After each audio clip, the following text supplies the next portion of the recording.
kan baroota hedduuf dhokatee ture kan jedhu mata dureetti kennuu dandeenya. Qabiyyee heertuu kanarratti hundoofne jechuudha. Kanammoo lakkoofsa tokkootii kaasee hanga lakkoofsa 6tti kan jiru nan dubbisa. Sana booddee kaleessa lakkoofsa tokko ilaaluudhaaf yaalleerra. Keessumaa lakkoofsa tokko irratti xiyyeeffannoo goone. Sana booddee lakkoofsa 2 fi hanga 6tti kan jiru immoo sirriitti irra deebineeti walii wajjin ilaalla jechuudha. Innaa akkuma mul'atu nan dubbisa. Sababii kanaaf ani Phaawulos isin warra saba Waaqayyoo hin ta'iniif jedhee waa'ee Kiristoos Yesuusiif hidhameen jira jedha. Waa'ee hojii ayyaana Waaqayyoo adeemsisuu isa isiniif jedhee anatti kenname dhageessaniitu ta'a. Akkuma ani dura as keessatti gabaabsee isiniif caafe Waaqayyo dhoksaa isaa mul'ata keessatti anatti argisiiseera. Kana dubbachuudhaan dhoksaa Kiristoos hubachuu koo beekuu hin dandeessu. Dhaloota darban keessatti dhoksaan kun ilmaan namaatti hin argisiifamne. Amma garuu Waaqayyo hafuura isaatiin ergamoota qulqullootaa fi raajotatti mul'iseera. Dhoksaan kunis warri saba Waaqayyoo hin ta'in wangeelatti amanuudhaan wanta Yihudoonni argatan akka argatan, isaanii wajjin bu'aa dhagna tokkoo akka ta'an, abdii isa Waaqayyo karaa Kiristoos Yesuus kenne keessaas akka hirmaatan gochuuf kan qophaa'e ture jedha.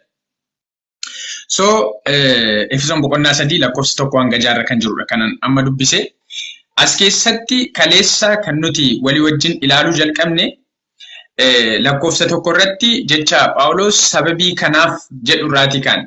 Sababii kanaaf jechi jedhu lakkoofsa 14 irratti illee ni argama. Lakkoofsa 14 irratti illee sababii kanaaf kan jedhu argattu irra deebi'ee jechuudha. Sababii kanaaf kan jedhutu jira taanaan akkuma kaleessa ilaalle wantoota kanaan dura barreessetu jira jechuudha. Yaadota kanaan dura ibsaa turetu jira jechuudha. Kanarratti hundaa'uudhaan sababii kanaaf jedheeti sababii wantoota darbe kanaaf jedhee itti fufachuudha. Sababii kanaaf maaltu ta'e Phaawulos warra saba Waaqayyoo hin ta'iniif jecha waa'ee wanta lallabaa jiruuf waa'ee ergaa isatti kennameef kanaaf jecha hidhamee akka inni jirudha kan inni kaase jechuudha. Hidhamee akka jiru. Kanaafidha mana hidhaa keessa taa'etu barreessa Efesoon kan nuti jenneef jechuudha. Hidhamee akka jiru. Keessumaa immoo lakkoofsa 13 irratti kaleessa kan nuti ilaalle hidhamuu isaa wajjinii wal qabate rakkina guddaa akka argaa turedha kan nuti argine jechuudha. Rakkina guddaa akka inni argaa ture. Rakkinni kun immoo warri Efesooniif yookiin immoo warra saba Waaqayyoo hin ta'iniif duraan qomoo Yihudootaa keessaa qomoo sanyii Abrahaam keessaa hidda dhiiga lakkaa'utiin sanyii Abrahaam keessa sababii hin ta'iniif warri kun abdii waan Abrahaamiif kenname keessaa warra hin qabaatiin turan amma garuu karaa Kiristoos gara kanatti warra dhufan akka isaan ta'an sababii lallabuuf jecha rakkinni kun akka isarra gaheedha jechuudha. Garuu ammoo isaaniif jecha waan ta'eef dhiphina isaa kana qorumsa isaa kana yookiin immoo rakkina isarra gahu kanaaf jecha leeyyoon akka isaaniitti hin dhagahamne sababni isaa namni tarii mana hidhaa keessatti yeroo mana hidhaatti yeroo seenu yeroo hidhamu seeraan yeroo to'atamu yakkamaa fakkaachuu ni danda'a waan ta'eef sababii kanaaf jecha namoonni yaada isaa hordofan namoonni isarraatii barachaa turan leeyyoon isaanitti dhagahamuu danda'a waan ta'eef Phaawulos mana hidhaa keessa illee taa'eetu kan inni isa dhiphisaa ture waa'ee rakkina qorumsa isarra gahuu, reebicha isarra gahuu fi kanneen kana fakkaatu osoo hin taane Phaawulosiin kan isa rakkisaa ture waa'ee waldaa kiristaanaati jechuudha. Waa'ee waldaa kiristaanaa warra sababii isaaniif jecha dhiphachaa jiruutu sammuu isaa keessa jira jechuudha. Kanaaf jecha mana hidhaa keessa illee taa'eeti isaaniif barreessaa ture. Even kaleessa boqonnaa 6 keessatti dubbisnee turre. Boqonnaa 6 lakkoofsa 20 irratti akka isaan isaaf kadhataniif dhaamsa Phaawulos warra Efesooniif barreessaa ture illee ilaallee ture jechuudha. Yeroo mana hidhaa kana keessa jiru akka waldaan kiristaanaa isaaf kadhataniif dhaamsa kadhannaa waldaa kiristaanaatti yeroo inni dabarfachaa ture ilaallee turre. Dhaamsi kadhannaa kun ammoo akka mana hidhaa keessaan bahuuf kan jedhu osoo hin taane akka reebichi isaanii natti hin baay'anneef yookiin immoo qorumsi akka narraa hir'atuuf osoo hin taane dhaamsi kadhannaa Phaawulos warra Efesoonitti dabarfachaa ture manuma hidhaa keessa taa'eeyyuu wangeela akka lallabuuf karaan akka isaaf saaqamuuf ture jechuudha. Manuma hidhaa keessa taa'ee wangeela lallabuudhaaf akka karaan isaaf saaqamuuf jecha Phaawulos kadhata akka godhaniifiif waldaa Efesooniif dhaamsa dabarfachaa ture. Innaa boqonnaa 6:20 keessatti yeroo laallee Phaawulos indawum finyoo sibiilaatiin hidhamee akka inni turedha kan nuti arginu jechuudha. Finyoo sibiilaatiin hidhamee akka inni ture. Rakkoo hamma kana ga'u argaa akka inni ture walii wajjin ilaallee ture jechuudha. Kutaa har'a ilaallu kana keessatti immoo lakkoofsa 2 irraa kaasee kan jiru kan nuti arginu keessatti immoo walumaa galatti qabxiilee 5 lakkoofsa 1 kaasee hanga 6tti kan jiru kana keessatti sirriitti kan ittiin hubannu qabxiilee 5 ammaan booddee ani isinitti muuf jedhu kana sirriitti xiyyeeffannootiin ilaaluu qabdu jechuudha.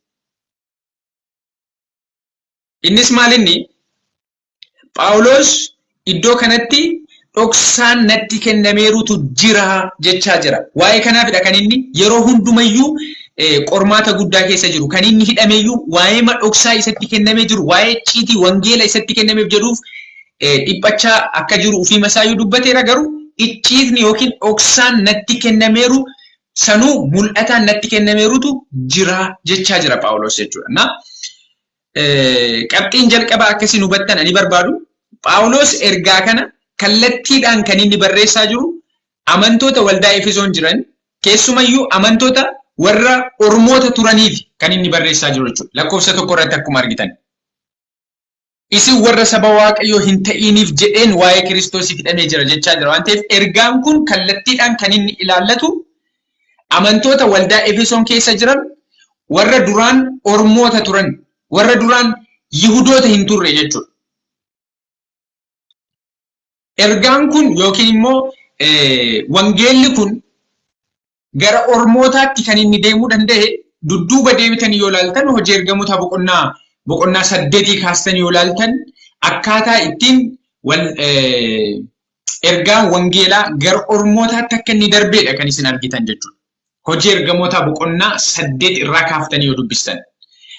Boqonnaa 7 irratti Isxifaanos dhagaatiin rukutamee yeroo inni du'u argitu.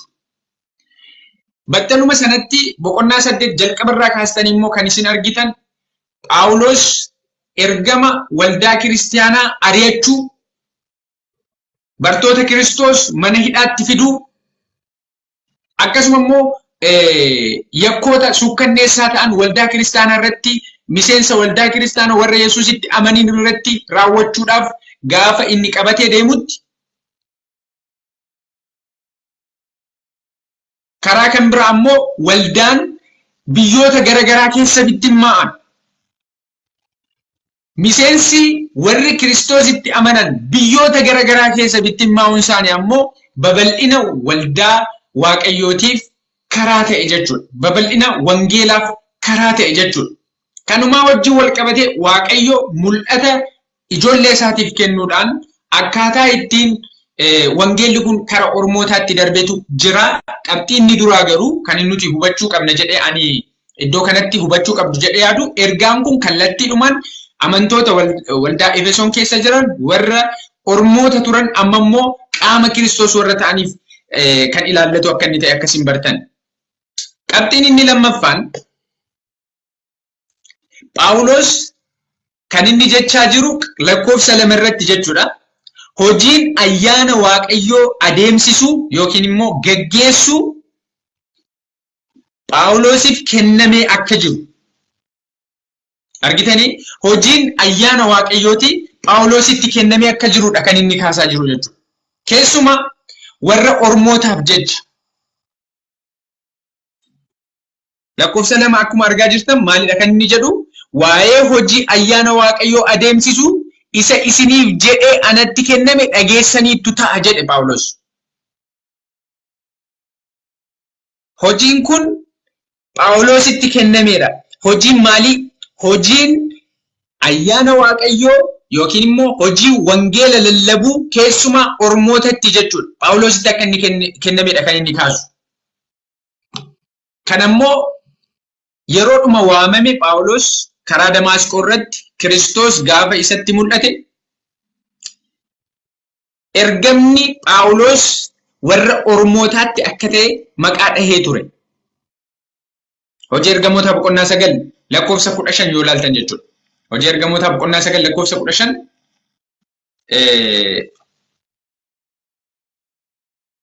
Okay.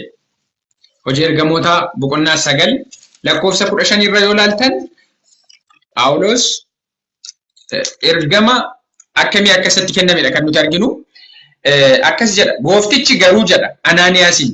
Anaaniyaas namicha isa gara Phaawulositti ergame karaa Damaasqoo irratti yeroo Yesuus boqonnaa 9 kana guutummaatti yoo dubbistan akkamittiin akka Phaawulos gara Kiristoositti akka inni deebi'edha kan isin argattanii. Namichi Anaaniyaas jedhamu bartuun Anaaniyaas jedhamu ammoo gara Phaawulositti erge gooftaan keenya Yesuus. So kanaafiyyuu Anaaniyaas kana gaafa inni karaa Saa'ol akka inni deemuuf isa booddee Phaawulos jedhame kana jechuudha. Gara isaa akka inni deemuuf gaafa gooftaan keenya mul'ataan itti dubbatu namichi kun ikkoo waldaa kiristaanaa ari'achaa ture eeyyama fudhateeti rakkoo gurguddaa uumaa ture jennaan lakkii jedhe gooftaan. Lakkoofsa 15 irratti gooftichi garuu dhaqi inni mi'a hojii kootii isa warra saba Waaqayyoo hin ta'in duratti mootota duratti namoota Israa'el durattis maqaa koo beeksisuudhaaf ani fo'adheedha jedha. Boqonnaa 9 lakkoofsa 15 jechuudha. Dhaqi inni mi'a hojii kootii isa warra saba Waaqayyoo hin ta'in duratti mootota duratti namoota Israa'el durattis maqaa koo beeksisuudhaaf ani fo'adheedha kan jechuudha. So ergama Phaawulos keessaa tokko maalidha jechuudha? Warra saba Waaqayyoo hin ta'initti akka inni wangeela lallabuuf jalqabuma eenyutu fo'ate jechuudha.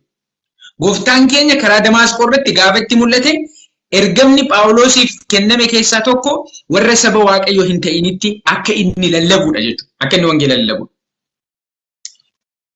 Isuma kanadha kan Phaawulos Efesoon kana boqonnaa 3 kana lakkoofsa 7-8 irratti kan inni kan amma argaa jirru kana kan inni dubbatu jechuudha. Efesoon boqonnaa 3 lakkoofsi 7-8 irratti maal jedha? Akka kennaa ayyaana Waaqayyootti ani wangeela kanaaf hojjetaa ta'eera. Kunis gochaa humna isaatiiti. Ani jedha warra Waaqayyoof qulqullaan hundumaa irra nan xinnaadha. Haa ta'u iyyuu malee badhaadhummaa Kiristoos isa bira ga'uun hin danda'amne saba Waaqayyoo warra hin ta'initti misiraachuu akka lallabuuf ayyaanni kun anaaf kennameera jedha. Eeyyan. Argitanii? So Phaawulos maalidha jechaa jira? Efesoon boqonnaa 3 lakkoofsa 8 irratti badhaadhummaa Kiristoos isa bira ga'uun hin danda'amne eenyutti akka lallabuuf natti kenname jedhe saba Waaqayyoo warra hin ta'initti akka lallabuuf. So ergamni Phaawulos inni guddaan warra saba Waaqayyoo hin turretti ergaa wangeelaa ergaa misiraachoo waa'ee Kiristoos lallabuudha ture jechuudha. Warri Efesoon immoo guutummaatti iyyuu warra duraan qomoo Yihudoota hin turre. Amma immoo ergaa misiraachoo kana dhaga'anii Kiristoositti warra amananiidha jechuudha. Efesoon immoo. Kanaaf iyyuu waa'ee keessaniif jedheen Phaawulos akkuma kanaan dura ilaallu waggaa 3 guutuu Efesoon keessatti yeroo bal'aa dabarsee isaanii wajjiniin wangeela isaaniitti lallabaa ture kan jedhu ilaalaa turre. Kanaaf iyyuu ergamni Phaawulos kan inni hidhamellee jechuudha. Sababiima ergaa isaa kanaati jechuudha. Kana hubachuun baay'ee murteessaadha. Kanaaf iyyuu qabxiin inni lammaffaan hojiin ayyaana Waaqayyoo adeemsisu Phaawulosiif kennamuusaa kana beekuun baay'ee murteessaadha. Keessumaa warra Ormootatti akka inni lallabuuf jechuudha. Warra Ormootatti akka inni lallabuuf. Qabxiin inni sadaffaan Phaawulos dhoksaa mul'ataan argee qaba. Phaawulos dhoksaa mul'ataan argee qaba. Kan ammoo Efesoon boqonnaa 3 lakkoofsa 3 irratti kan argannu jechuudha. Dhoksaa mul'ataan argee qaba. Akkuma ani dura as keessatti gabaabsee isiniif caafe jedha. Waaqayyo dhoksaasaa mul'ata keessatti anatti argisiiseera jedha. Dhoksaasaa Waaqayyo mul'ata keessatti natti argisiiseera jedhaa jira waan ta'eef Phaawulos dhoksaa mul'ataan argeeru qaba jechuudha. Galaatiyaa boqonnaa 3 kana lakkoofsa 3 irratti jechuudha. Iskiriinii irratti arguu dandeessu. Waaqayyo dhoksaanitti mul'iseeru qabaa jedhe. Dhoksaan kun akkuma kanaan dura isiniif caafe jechaa jira. Waan ta'eef boqonnaa tokkoof boqonnaa lama keessatti Phaawulos waan nuuf barreesseeru qaba jechuudha. Efesoon boqonnaa tokko kana lakkoofsa 9 irratti waa'ee dhoksaa kana dubbatee ture. Lakkoofsa 9 fi 10 irratti. Mee nan dubbisa akkas jedha. Efesoon boqonnaan tokko lakkoofsi 9 fi 10 jechuudha. Efesoon boqonnaan tokko lakkoofsa 9 fi 10 Waaqayyo waan isatti gaarii fakkaate karaa Kiristoos itti yaadee of dura kaa'atee ture. Ammas dhoksaan fedhasaa kun nu biratti akka beekamu godhe jedha. Argitanii? Ammas dhoksaa fedhasaa kun nu biratti akka beekamu godhe. Kanaaf waa'ee dhoksaati. Dhoksaa bara booddee kanatti mul'ifameedha waan Phaawulos irra deebi'ee dubbachaa jiru jechuudha. Tole dhiifama eertuu yeroo kennitu barreeffataa ijoollee deemantu jiru waan ta'eef irra deddeebii fi si duukaa bu'uu dadhabaa jiru. Ariifachaan jira waan ta'e dhiifamu. Suuta jedheen dubbaddas. Qabxiin koo inni sadaffaan Galaatiyaa boqonnaa 3 lakkoofsa 3 kanarrattidha kan inni xiyyeeffatu. Galaatiyaa boqonnaa Efesoon boqonnaa 3. Galaatiyaa moo Efesoon illa? Efesoon dhiifama. Sorry. Efesoon boqonnaa 3 lakkoofsa 3 kanarratti xiyyeeffata. Akkuma ani dura as keessatti gabaabsee isiniif caafe jedhe Phaawulos. Kana jechuun barreeffama isaa kanaan dura boqonnaa 1 fi boqonnaa 2 keessatti akka barreessee jiru jechuudha. Waaqayyo dhoksaa isaa mul'ata keessatti anatti argisiiseera jedha. Kanaaf mul'ata keessatti dhoksaa argeeru qabaa jechuu Phaawulos. Kanammoo boqonnaa 1tti achi yeroo deebinu gara Efesoon boqonnaa 1 jechuudha. Efesoon boqonnaa 1 lakkoofsa 9 fi 10tti yoo achi deebinu maal arganna? Dhoksaa fedhasaa kana Waaqayyo bara booddeetti nutti mul'isee jedha Phaawulos. Argitanii? Efesoon boqonnaa 1 lakkoofsa 9 jiru. Lakkoofsi 10 immoo barri murame yeroo guututti Waaqayyo akka ittiin fayyisuuf akeeketti wanta bantii Waaqaa keessa jiru, wanta lafarra jiru, wanta hundumaas harka Kiristoos jalatti walitti qabata. So dhoksaan bara booddee kanatti mul'ate inni jechaa jiru dhoksaa waa'ee Kiristoosidha jechuudha. Dhoksaa isa fayyina dhalli namaa karaa Kiristoos argachuuf jiruuti jechuudha. Kanaafiyyuu Phaawulos maalidha kan inni jechaa jiru? Dhoksaan mul'ataan natti kennameetu jiraadha kan inni jechaa jiru.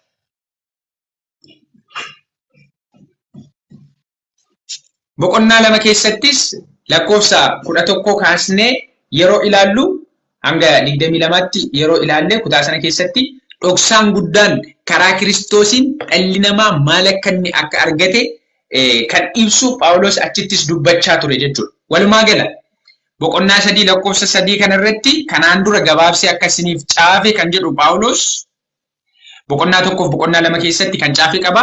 Kun mul'ataan wanta Waaqayyo isatti kennedha jechuudha. Dhoksaan kun immoo waa'ee Kiristoosidha. Kanaaf Phaawulos wangeela kana anatu bu'uuresse miti jechaa jira jechuudha. Natu bu'uuresse osoo hin taane bu'uurri isaa anami osoo hin taane bu'uurri isaa Waaqayyo mataa isaati. Karaa hafuura qulqulluu waan natti mul'ifameedha malee kuni waan natti kennameen dubbachaa jira malee ani bu'uura waan kanaa mitiidha kan inni jechaa jiru jechuudha. Akkuma kanaan dura isinitti hime har'arra teenye waa'ee saba Waaqayyoo warri hin ta'in gara kakuu kanatti dhufuu yeroo dubbannu homaa fakkaachuu dhabuu danda'a. Garuu yeroo jaarraa jalqabaa sana yeroo ergaan kun gara Ormootaatti darbaa ture sanatti wal'aansoo guddaatu ture. Sababni isaa seera Ormoota saba Waaqayyoorraa daangessutu jira ture waan ta'eef jechuudha. Seera kanatu jira waan ta'eef namoonni seera kana dhaadheessan jiru waan ta'eef namoota akkasii fuulduratti Ormoota bira deemanii Ormoota wajjiniin dubbii Waaqayyoo kana hirmaachuun rakkoo guddaadha ture jechuudha. Kanaafiyyuu wanti kun yeroo Phaawulos ergaa kana yeroo lallabu ani ergaa kana kanan bu'uuresse ana mitiidha jechuudha kan inni jechaa jiru lakkoofsa 3 irratti. Maali malee mul'atatu naa kenname, mul'atatu natti kenname. Wanti dhoksaa Waaqayyoo waa'ee Kiristoosin an dubbachaa jiru kun mul'ata natti kennameedha kan inni jechaa jiru. Qabxiin inni arfaffaan lakkoofsa 5 irratti kan argamudha. Innis maalni Phaawulos nama mul'ata addaa Waaqayyo dhoksaa isaa natti kenneera gaafa jedhu mul'ata addaa kana Phaawulosuma qofatu mul'ata kana fudhatee mitiidha. Ana qofatu mul'ata kana fudhatee mitii nuun jedha Phaawulos. Waa'een icciita wangeelaa kana ana qofatti mul'ate mitiidha kan inni jedhu. Lakkoofsi 5 maal jedha? Dhaloota darban keessatti dhoksaan kun ilmaan namaatti hin argisiifamne amma garuu Waaqayyo hafuura isaatiin ergamoota qulqullootaa fi raajotatti mul'iseera jedha. Efesoon boqonnaa 3 kana jechuudha lakkoofsa 5 yoo ilaaltan. Kanaafiyyuu waa'ee dhoksaa waa'ee Kiristoosii kana ormootatti gaafa lallabu Phaawulosuma qofa osoo hin taane hafuurri qulqulluun ergamoota qulqullootaa fi raajota warra isaa wajjin illee hojii hojjechaa jiran hundumaatti mul'iseera jechuudha. Kanaafiyyuu kan Phaawulos jedhamuu hin danda'u kun kan Phaawulos qofaadha ergaan kun jedhamuu hin danda'u jechuudha. Fakkeenyaaf ergamoota keessaati ergaan kun eenyutti kenname kan jedhu jechuudha. Eenyutti kenname fakkeenyaaf ergamoota keessaa ergaan ormoonni saba misraachoo wangeelaa kana dhagahanii Waaqayyotti amananii fayyuu akka isaan danda'an qaama waldaa Waaqayyoo ta'uu akka isaan danda'an ergaan labsu kun ergamoota keessaa eenyutti himamee jira kan jedhu. Hojii ergamoota boqonnaa 10 lakkoofsa 10 irraa kaastanii yoo ilaaltan hojii ergamoota boqonnaa 10 guutuu isaayyuu yoo ilaaltan hojii ergamoota boqonnaa 10 yeroo Phaawulos Phexros gara mana Qorneeliyoos deemu argitu jechuudha. Keessumaa lakkoofsa 10 irraa kaasee kan jirudha ani kanan barbaadu. Innis inni Phexros mul'ata isa kan Phaawulosii wajjin wal fakkaatu otoo Phexrosis arguuti kan isin argitan iddoo sanatti. Maal jedha? Lakkoofsa 9 irraa kaasee yoon dubbisu hojii ergamoota boqonnaa 10 lakkoofsa 9 irraa kaasee yoon dubbisu borumtaas warri ergaman utuu adeemanii mandara Yoopheetti dhiyaatan. Phexros immoo akka sa'aatii 6ffaatti kadhachuudhaaf bantii mana isaanii diriiraatti ol ba'e. Inni yommus beela'ee waan nyaatu barbaade. Garuu utuu nyaanni isaaf qophaa'utti jiru of wallaalee mul'ata arge. Maal arge? Mul'ata arge. Lakkoofsa 11. Bantiin Waaqaa baname wanti akka baallee uffata guddaa mataa afuriin hidhame gara lafaatti utuu gad buufamuu arge. Hayyee bineensonni miilla 4 qaban lafa irra kan munyuuqan qilleensa keessa kan balali'an hundinuu uffata sana keessa turan. Lakkoofsa 14. Phexros garuu lakkoofsa 13 sagaleen immoo Phexros qaliitii nyaadhu jedhee itti dubbate. Maal qaliitii nyaadhu jedhamaa jira Phexros? Bineensota miilla 4 qaban lafarra kan munyuuqan qilleensa keessa kan balali'an hunda uffaticha keessa kan jiran jechuudha. Qaliitii nyaadhu kan jedhu mul'ata kun. Baay'ee mul'atadha. Qaliitii nyaadhu kan jedhutu Phaawulositti himame jechuudha. Sana booddee lakkoofsi 14 maal jedha? Phexrositti himame. Phexros garuu matumaa kun hin ta'u yaa gooftaa waan ciiggaasisaadhaaf xuraa'aatti ilaalamu takkaa nyaadhee hin beeku jedheen. Phexros mormaa jira jechuudha. Sana booddee lakkoofsa 15. Ammas sagalichi si'a lammaffaa itti dubbate Waaqayyo kan qulqulleesse ati xuraa'aatti hin ilaaliin jedheen. Kun immoo si'a 3 ta'e. Wanti akka baallee uffataa sunis achumaan gara Waaqaatti deebi'ee ol fuudhamee jira. Komentii banaa. So kanaafiyyuu Phexrositti kan mul'achaa jiru maalinni inni nyaata kanaan dura Phexros nyaatee hin beekne, nyaata kanaan dura Phexros itti wal hin barre akka inni nyaatuuf mul'ataan isatti ajajamaa jira. Wanti iddoo kanatti hubatamuu qabu garuu boqonnaa 10 kana lakkoofsa 1 kaasee kan jiru mana saba Waaqayyoo warra hin ta'initti ergamaa jira yeroo kana Phexros jechuudha. Maaliif akkan iddoo kana dhufe isiniif gala jedheen yaada. Sababni iddoo kana dhufeefi lakkoofsa 5 irratti Phaawulos kan inni jechaa jiru hafuurri qulqulluu dhoksaa kana anatti qofa osoo hin taane ergamootaa fi raajotatti illee beeksiseera jechaa jira waan ta'eef ergamoota keessaa tokko eenyudha? Phexrositti beeksifameera jechuudha. Mul'ataan. Argitanii? Kanammoo kan nuti arginu achumaa jechuudha. Gara lakkoofsa 24tti isin fudhadhan. Seenaa kana yeroo ilaaltan boqonnaa 10 kana guutummaatti dubbisaa. Akkamittiin wangeelli karaa Phexrosiin gara warra saba Waaqayyoo hin ta'inii akka gale keessumaa mana Qorneeliyoositti Qorneeliyoosii fi maatii isaa akkasuma immoo namoota isaa wajjiniin jiran hundumaatti jechuudha. Akkamittiin akka isaan Yihudoota hin turre warra saba Waaqayyoo hin turre garuu ammoo warra saba Waaqayyoo hin ta'initti Phexros ergamaa jira. Kun immoo Phexrosiif yeroo jalqabaa jechuudha. Kanaafidha kan Waaqayyo qulqulleesse ati immoo xuraatti lakkaayin kan jedhu jechuudha. Lakkoofsi 24 guyyaa itti aanutti Qisaariyaatti galan Qorneeliyoos immoo aantii isaatii fi michoota isaa waammatee isaan eeggate jedheeti. Lakkoofsa 25 Phexros utuu ol lixuuf jedhu Qorneeliyoos isa simuuf ba'ee miilla isaatti kufee sagadeef.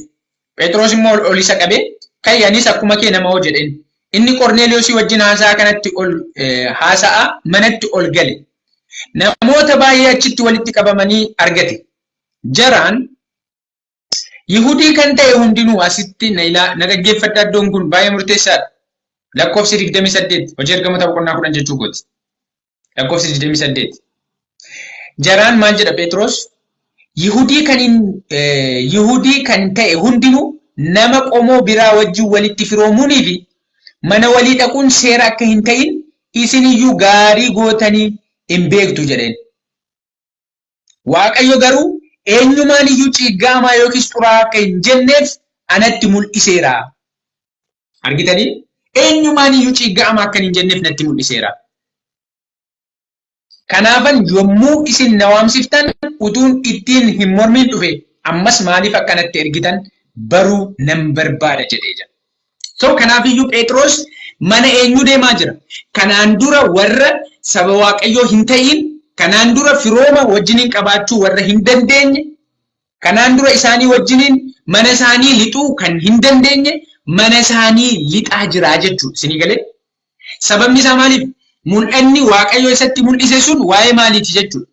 Waa'ee isa Waaqayyoo saba Waaqayyoo warra hin ta'iniif illee ayyaana kennuuf jiruuti jechuudha. Kanaafiyyuu lakkoofsa 34 irraa hojii ergamootaa kana boqonnaa 10 guutummaa isaati kanan dubbachaa jiru. Hojii ergamootaa kana boqonnaa 10 lakkoofsa 34 irraa kaastanii ilaaltan immoo yommus Phexros jalatti dubbate Waaqayyoo akka nama waliin caalchifne amma hubadheera jedhe. Isinii galee mul'ata isatti kenname irraa ka'eeti Phexros maalirra gahe jechuudha. Akka Waaqayyoo nama waliin caalchisne amma hubadheera kan jedhu jechuudha. Amma hubadheera kan jedhu. Kanaafiyyuu sanatti aanee kan jiru lakkoofsa 40 kaaftanii keessumaa 43 irra kan jiru isinii dubbisuun barbaada. Raajonni hundinuu namni isatti amanu hundinuu maqaa isaatiin dhiifamuu cubbuu akka argatu isaaf dhugaa bahaniiru jedhe waa'ee Yesuusiin lallabe jechuudha. Lakkoofsa 44 kaastanii ammoo kan isin argattan Phexros akkamittiin yeroo kadhata isaaniif godhutti yeroo harka isaaniirra kaa'ee isaan eebbisutti warri saba Waaqayyoo hin ta'in akkuma duraan bartoonni hafuura qulqulluu fudhatanitti hafuura qulqulluu utuu fudhataniiti argina jechuudha. Lakkoofsa 44 hanga dhumaatti dubbistan. Sana booddee namoonni kun hin cuubaman qaama waldaa Waaqayyoos ta'an saba Waaqayyoo warri duraan hin turiin jechuudha. Argitanii? Kanaaf iddoo kanatti Phaawulos yeroo Efesoon boqonnaa 3 lakkoofsa 5 irratti dhaloota darban keessatti dhoksaan kun ilmaan namaatti hin argisiifamne amma garuu Waaqayyo hafuura isaatiin ergamoota qulqullootaaf raajotatti mul'iseera yeroo jedhu yeroon akkas jedhu maal jechuu isaati amma ana qofa osoo hin taane wangeelli kun ormootatti akka bahu, wangeelli kun gara ormootatti akka bahuuf karaa ta'aa kan jiru ana qofa osoo hin taane hafuurri qulqulluun akkuma anatti mul'ata argisiise ergamootaaf raajota kan biraatti illee argisiiseera jechaadha. Kanaafiyyuu isaan keessaatii fakkeenya tokko isinii fudhadhe. Eenyuun Phexros ergamoota Kiristoos keessaa jechuudha. Ni galee? Sana booddee hojii ergamoota boqonnaa 15 yoo ilaaltan immoo hojii ergamoota boqonnaa 15 yoo ilaaltan immoo waldaan Waaqayyoo, waldaan kiristaanaa jaarraa jalqabaa keessa jirtu dhimma warra saba Waaqayyoo hin ta'ini irratti walii galuudhaan otoo isheen xalayaa barreessitu argitu. Hojii ergamoota boqonnaa 15 keessatti immoo jechuudha. Keessumaa hojii ergamoota boqonnaa 15 lakkoofsa 22 irraa kaaftanii yoo ilaaltan jechuudha. Kanaafiyyuu dhimmi wangeela warra saba Waaqayyoo hin ta'initti lallabuu kun dhimma Phaawulos qofa osoo hin taane dhimma bartoota hundumaati jechuudha. Yookiin immoo Phaawulos waan hojii kana waan Phaawulos bu'uureesse osoo hin taane bu'uureessaan isaa hafuura qulqulluu akka ta'e, Waaqayyo mataa isaa akka ta'e. Sana booddee immoo Phaawulos mul'ata isatti kennameen dhoksaa baroota darbeef baroota hundumaaf utuu hin mul'atin ture. Amma garuu kan mul'ate lallabaa akka jirudha jechuudha Phaawulos inni kaasa. Waa'ee dhoksaa kanaaf Waaqayyoon guddisnee galateeffanna. Bari waa'ee koof waa'ee keessanidha wanti dubbatamaa jiru.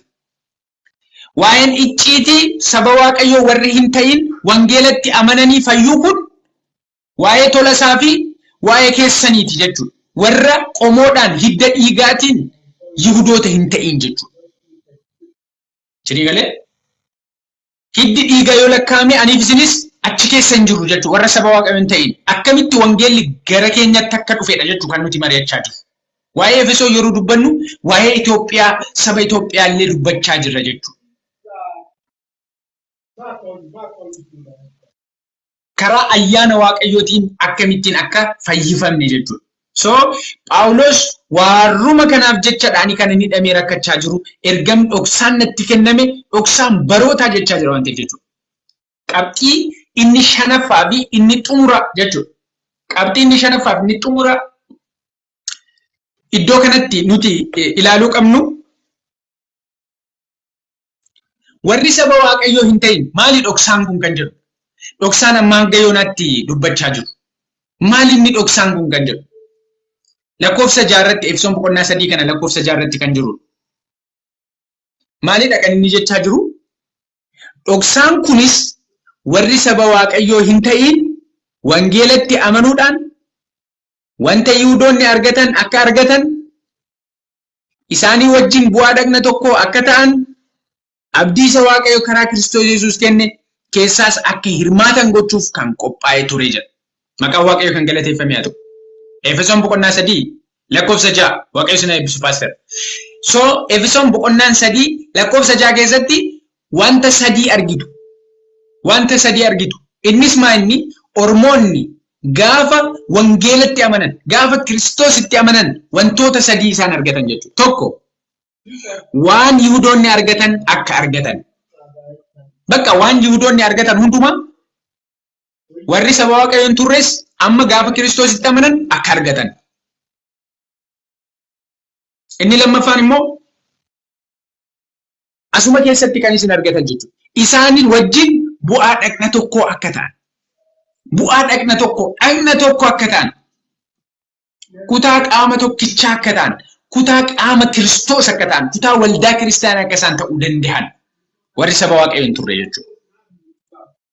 Sadaffaan immoo hirmaattota abdii waan karaa Yesuus argamuu akka ta'an. Innis inni ijoollee Waaqayyoo ta'uu. Carraa jireenya bara baraa argachuu. Carraa cubbuu irraatii karaa Kiristoosiin qulqulleeffamanii bilisa bahuu.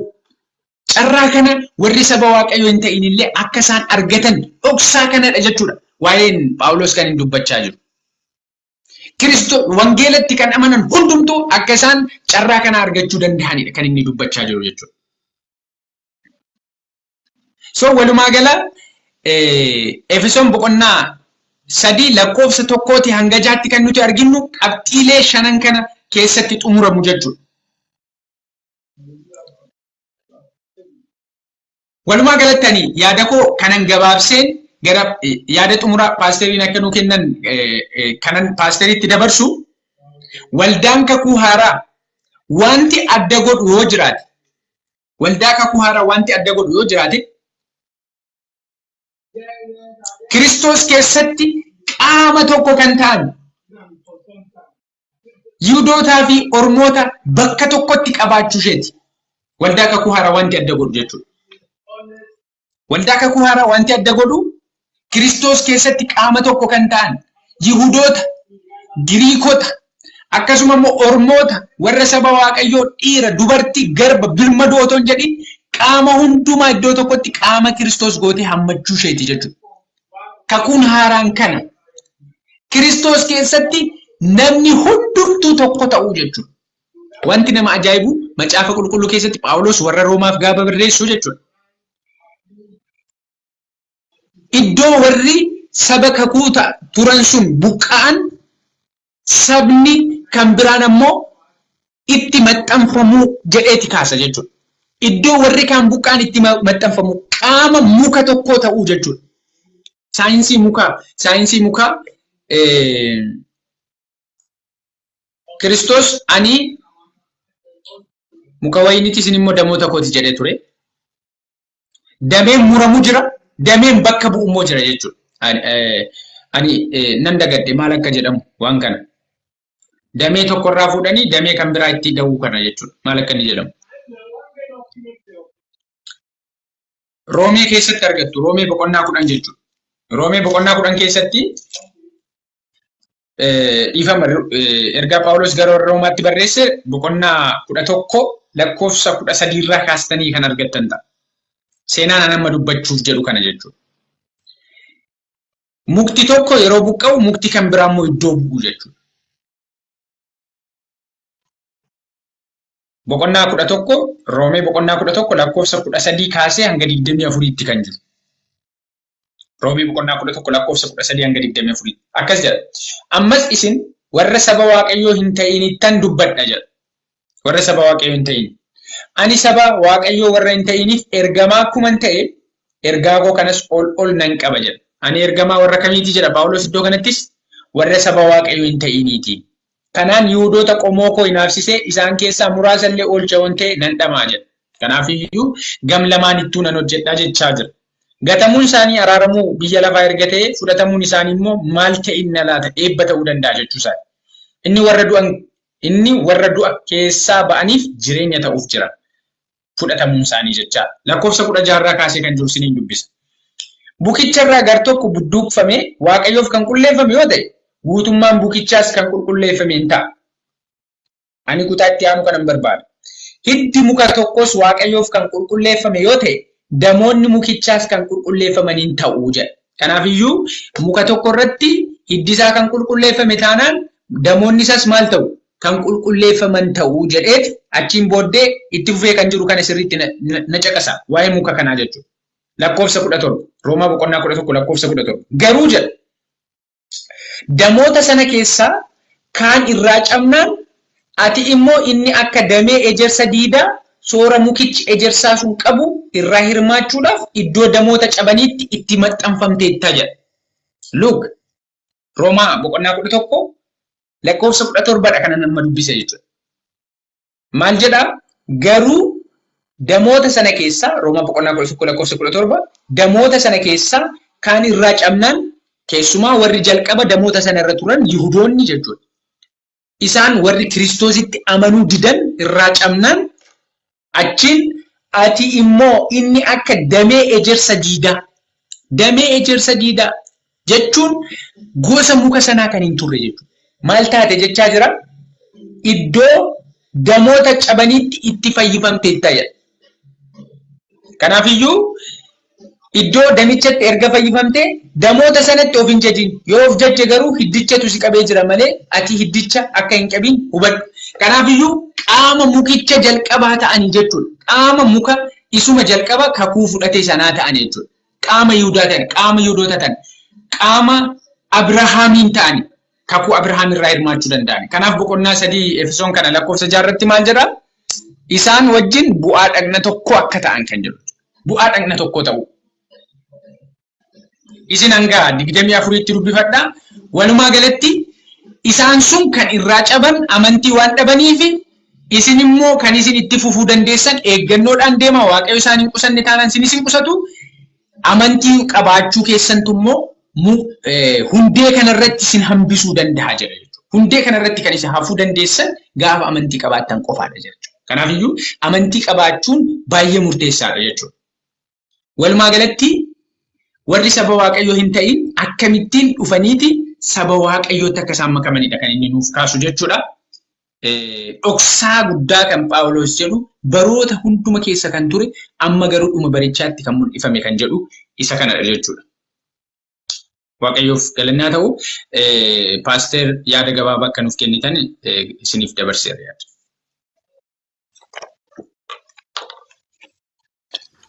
Tole guddaa galatoomii Tolasaa barumsa gadi fageenya qabudha kan nu barsiifte wanti irraa hafe jira jedhee yaadu garuu yaaduma dabalataa jechuun yaaduma deeggarsaa kennuudhaaf waan kutaan amma ilaalle kun Efesoon boqonnaa 3 lakkoofsa 1-6 irratti kan xiyyeeffatu duwwaa ta'uusaa hundumtuu akka hubatuun barbaada.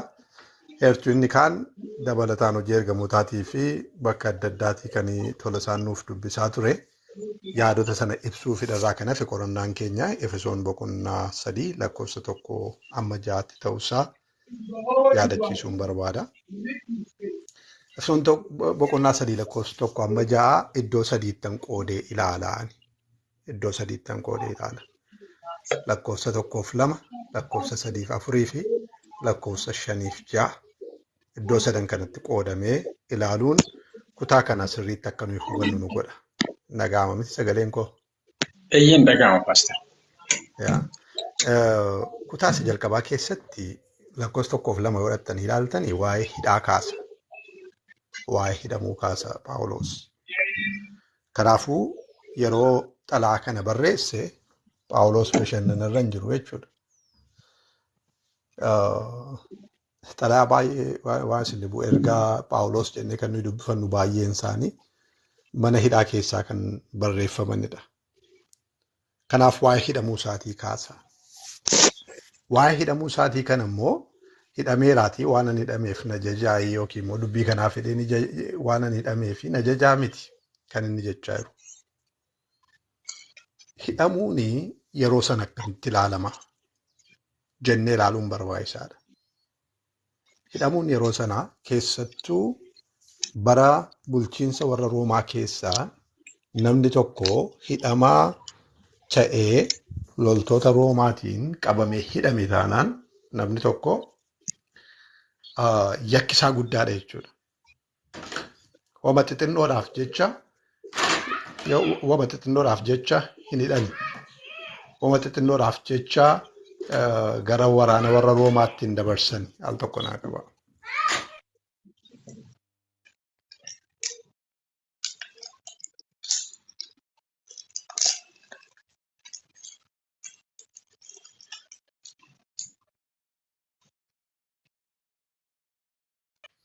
Dhiifama. Warra Roomaa biratti loltuu warra Roomaatiin hidhamuuni baay'ee akka guddaa nama qabu takka ittiin hidhama. Namni akka guddaa qabu hidhameennaan immoo hawaasicha biratti tuffatamaadha kan inni ta'u. Maaliif akka guddaa godheera hidhamee yaadama waanta ta'eef. So Phaawulos konsernidii ture waa'ee kanaa isa yaachisa ture. Yeroo amma qabamee jiru kanatti namoonni waa'ee isaa maal yaadu? Waa'ee maaliif hidhameera jedhanii yaadu? Yakka hojjetee hidhame jedhanii yaaduun akka isaanirra hin jirree fi ani hidhamaa eenyuuti jedhee lakkoofsa 1-2 irratti irra deebiinuu dubbisi Tolasaa lakkoofsa 1-2 kiliirii akka ta'u waan barbaaduuf. Okay. Sababii kanaaf ani Phaawulos isin warra saba Waaqayyoo hin ta'iniif jedhee waa'ee Kiristoos Yesuusiif hidhameen jira. Waa'ee hojii ayyaana isiniif jedhee.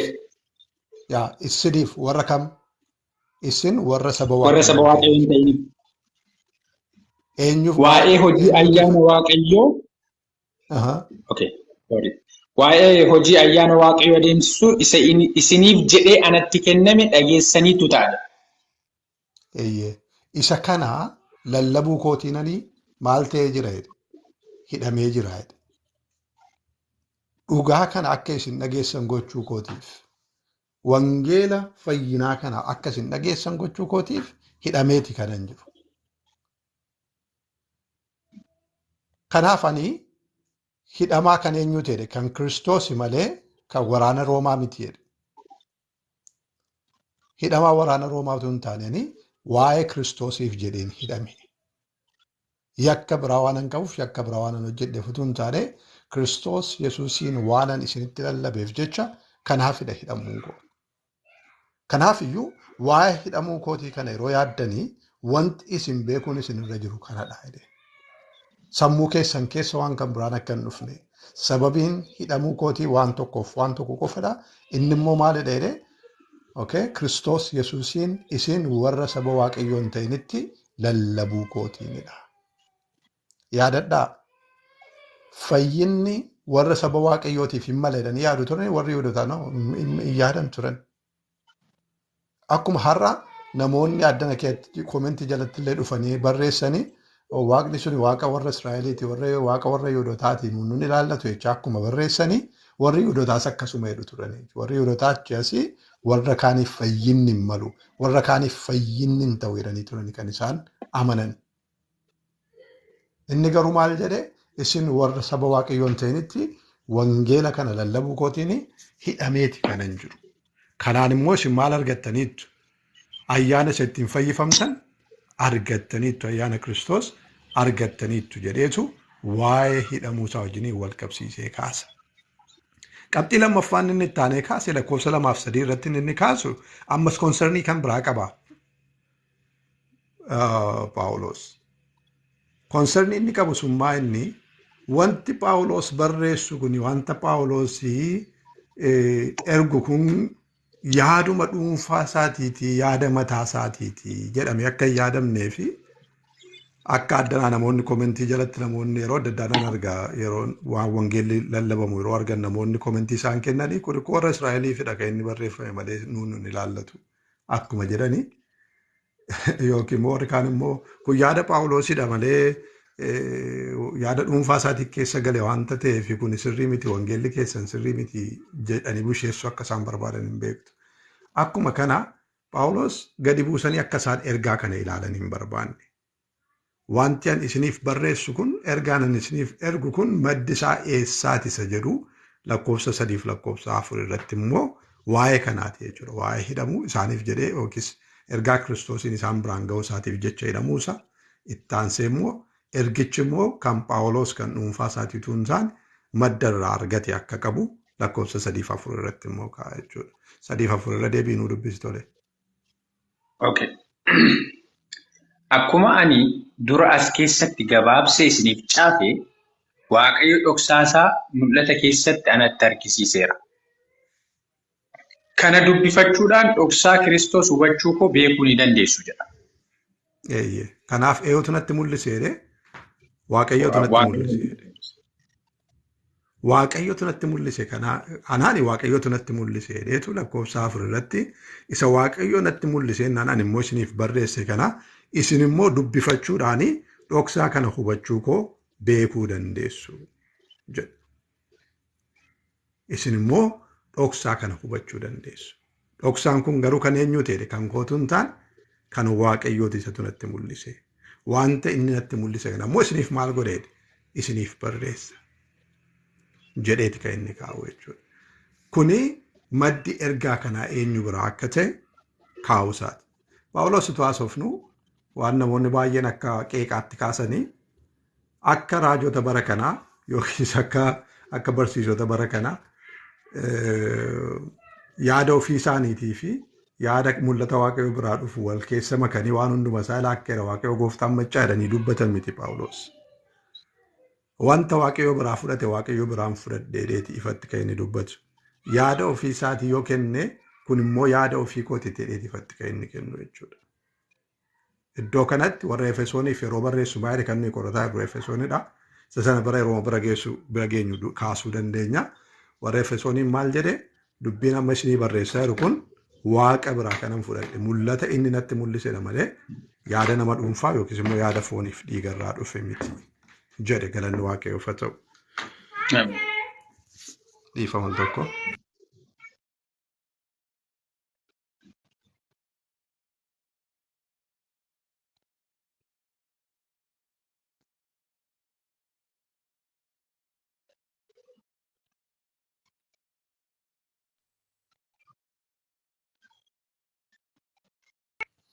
Dhiifama guddaa.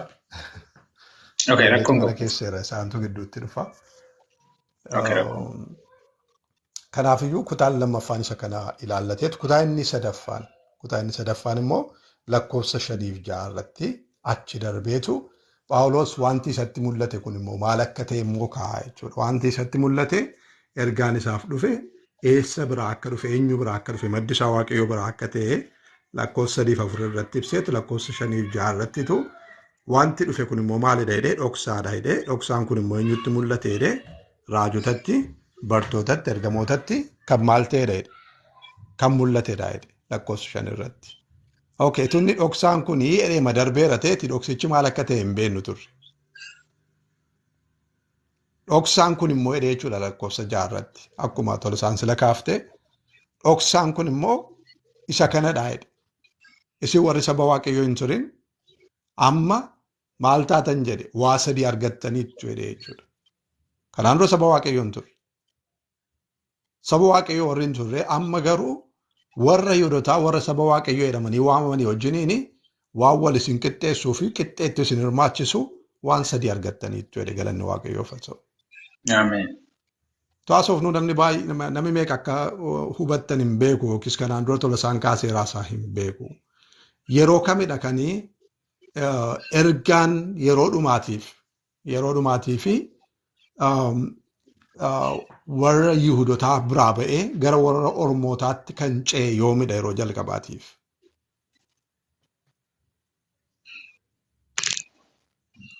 Fayyinni yookiis immoo ergaan waaqayyoo saba Israa'eliin qofa bakka bu'uusaa. By the way, waa'ee saba Israa'eliin yoo ilaaluu barbaaddan akkamittiinitu waaqayyoo isaaniin filatee karaa isaanii dhufe isa jedhu yoo ilaaluu barbaaddani keessa deebii boqonnaa 7 ilaaluun hin danda'amu. Keessa deebii boqonnaa 7 lakkoofsa 2 kaatanii dhattanii yoo dubbiftanii sabni ittiin filame sun ulaagaa ittiin filame illee akka hin qabne baay'ina isaan akka hin taane qullaa'ummaa isaatiin akka hin taane qajeelummaa ittiin qabu sanaan akka hin taane ibseetu waaqayyoota akkasumaan maal godheedha filateedha. Maal gochuudhaaf bakka buusuudhaaf. Bakka kan inni buusu saba Israa'el keessatti dubbiin waaqayyoo achumatti qabamee akka hafuufi kan inni ture. No akkas hin ture. Karaa saba Israa'eliin guutummaa biyya lafaatti guddina waaqayyoo labsuudhaaf ture. Ergaa kanaa saba biyya lafaatti waliin ga'uudhaaf ture. Wanti hundumtuu ka'umsa waan qabuufi ka'umsa isaati kan inni achi godhate. Achii booda'oo. Okay? Sabni sun maal godhee taa'e lakkiif kun kan nuyi qofaan ittiin fayyinu malee warri kaan fayyuu hin danda'an jedhee qabatee taa'e jechuudha. Ofii isaaniitiiyyuu immoo isa isaaniif dhufe fayyisaa isaanii isa isaaniif dhufe masiicha okay? Ilma waaqayyoo waaqa jiraataa jedhanii amananii fudhachuu hin dandeenye. Kana irratti maaliif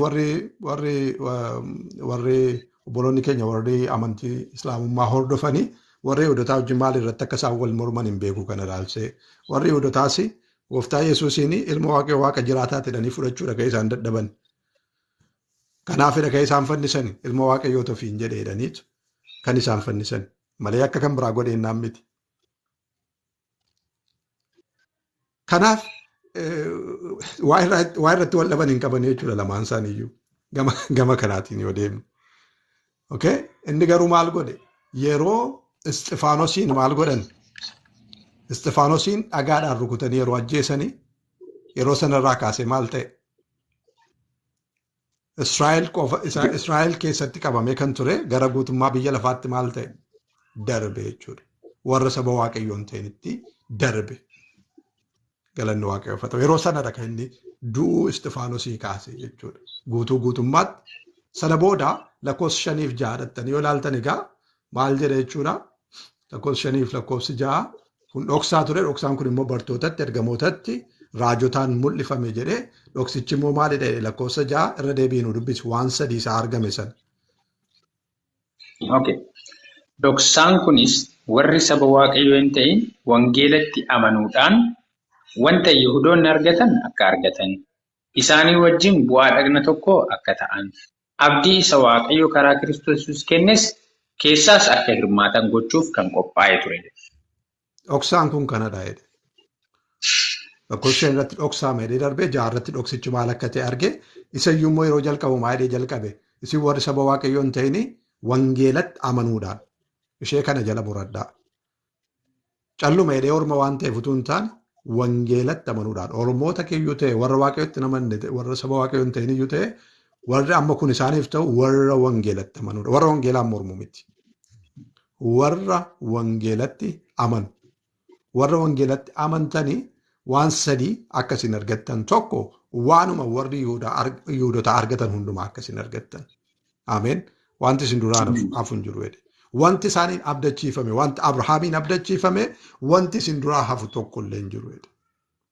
Wanti abboota keessan karaa abboota keenya abboota amantii duraa abdachiifame, wanti isin duraa hafu hin jiru. Wanta carraa warri Yihuudotaa argatan hunduma isaa argattaniitu. Kanaaf isa kana dhaqaa warra Israa'elitti lallabaa warri nuun jettan isin iyyuu kana dhaggeeffadhaa sirriitti dhaggeeffachuutu isin irreera jechuudha. Warri saba waaqayyoo hin ta'in warri Israa'eloota hin ta'in warri ormatti lakkaa'amtan turtanii wangeelatti amanuu keessaniin maal taataniitu wanta warra Yihuudotaaf waadaa galame hunduma isaa argachuu dandeessaniitu jedha. Lammaffaa warra Yihuudotaa warra Ormootaa akka hin jedhamneef maal taataniitu bu'aa dhagna tokkichaa taataniitu jedha. Waa'ee dhagna tokko ta'uu laalleerra kanaan dura. Amma sirra deebi'amee ilaaluun yoo barbaachise Qorontoos isa duraa boqonnaa 12 dhattanii ilaaluu dandeessu. Qorontoos inni duraa boqonnaa 12 Kiristoos mataa waldaa kiristaanaa akka ta'e kaaseetu nummoo hundumti keenya bu'aa qaama isaatiiti jedha jechuudha. Bu'aa qaama isaati. Nuyi adda adda miti yookiin garaagarummaa hin qabnu. Garaagarummaa hin qabnu. Akkuma bu'aan qaama keenya adda adda ta'e inni kaan harka, inni kaan miila, inni kaan ija, inni kaan gurra akkuma ta'e isinis akkasumadha garuu qaama tokkottiiti kan isin ijaaramtanii. Kanaaf inni lammaffaan isin argattan wangeelatti amanuudhaan Yihuudotaa fi Yihuudota warra hin taane yookiis Ormoota kan jedhamu saba waaqayyoo kan hin taane jedhamee dura kan gargar qoodamee turu amma wangeelatti amanuu keessaniin saba waaqayyoo waan taataniif wangeelatti amanuu keessaniin saba waaqayyoo waan taataniif bu'aa dhagna tokkooti jedha.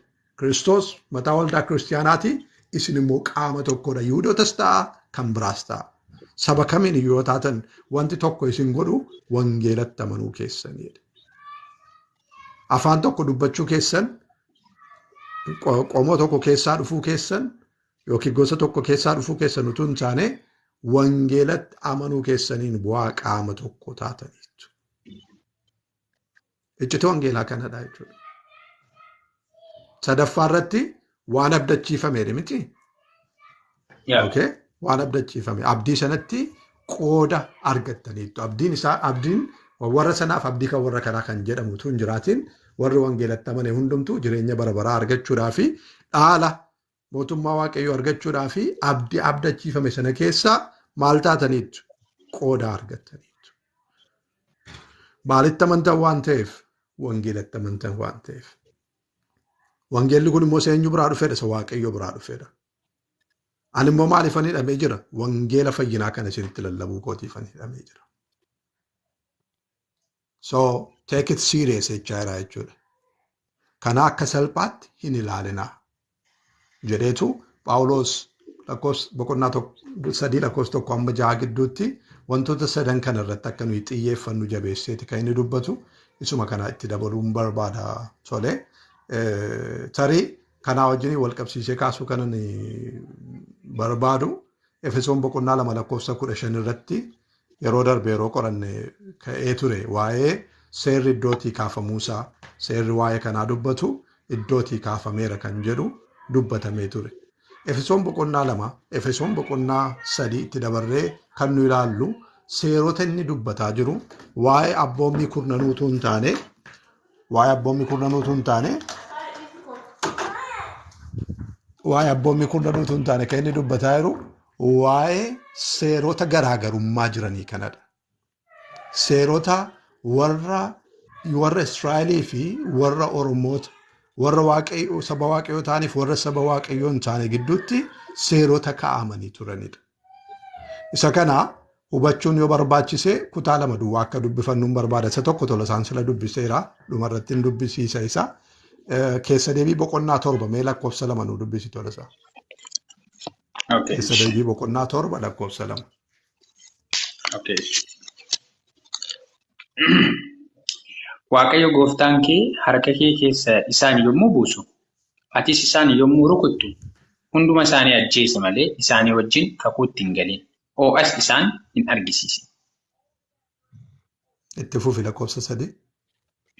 Isaanitti hin soddoomin, intaloota kee ilmaan isaanitti hin heerumsiisin, ilmaan kees intaloota isaanii hin fuusisin.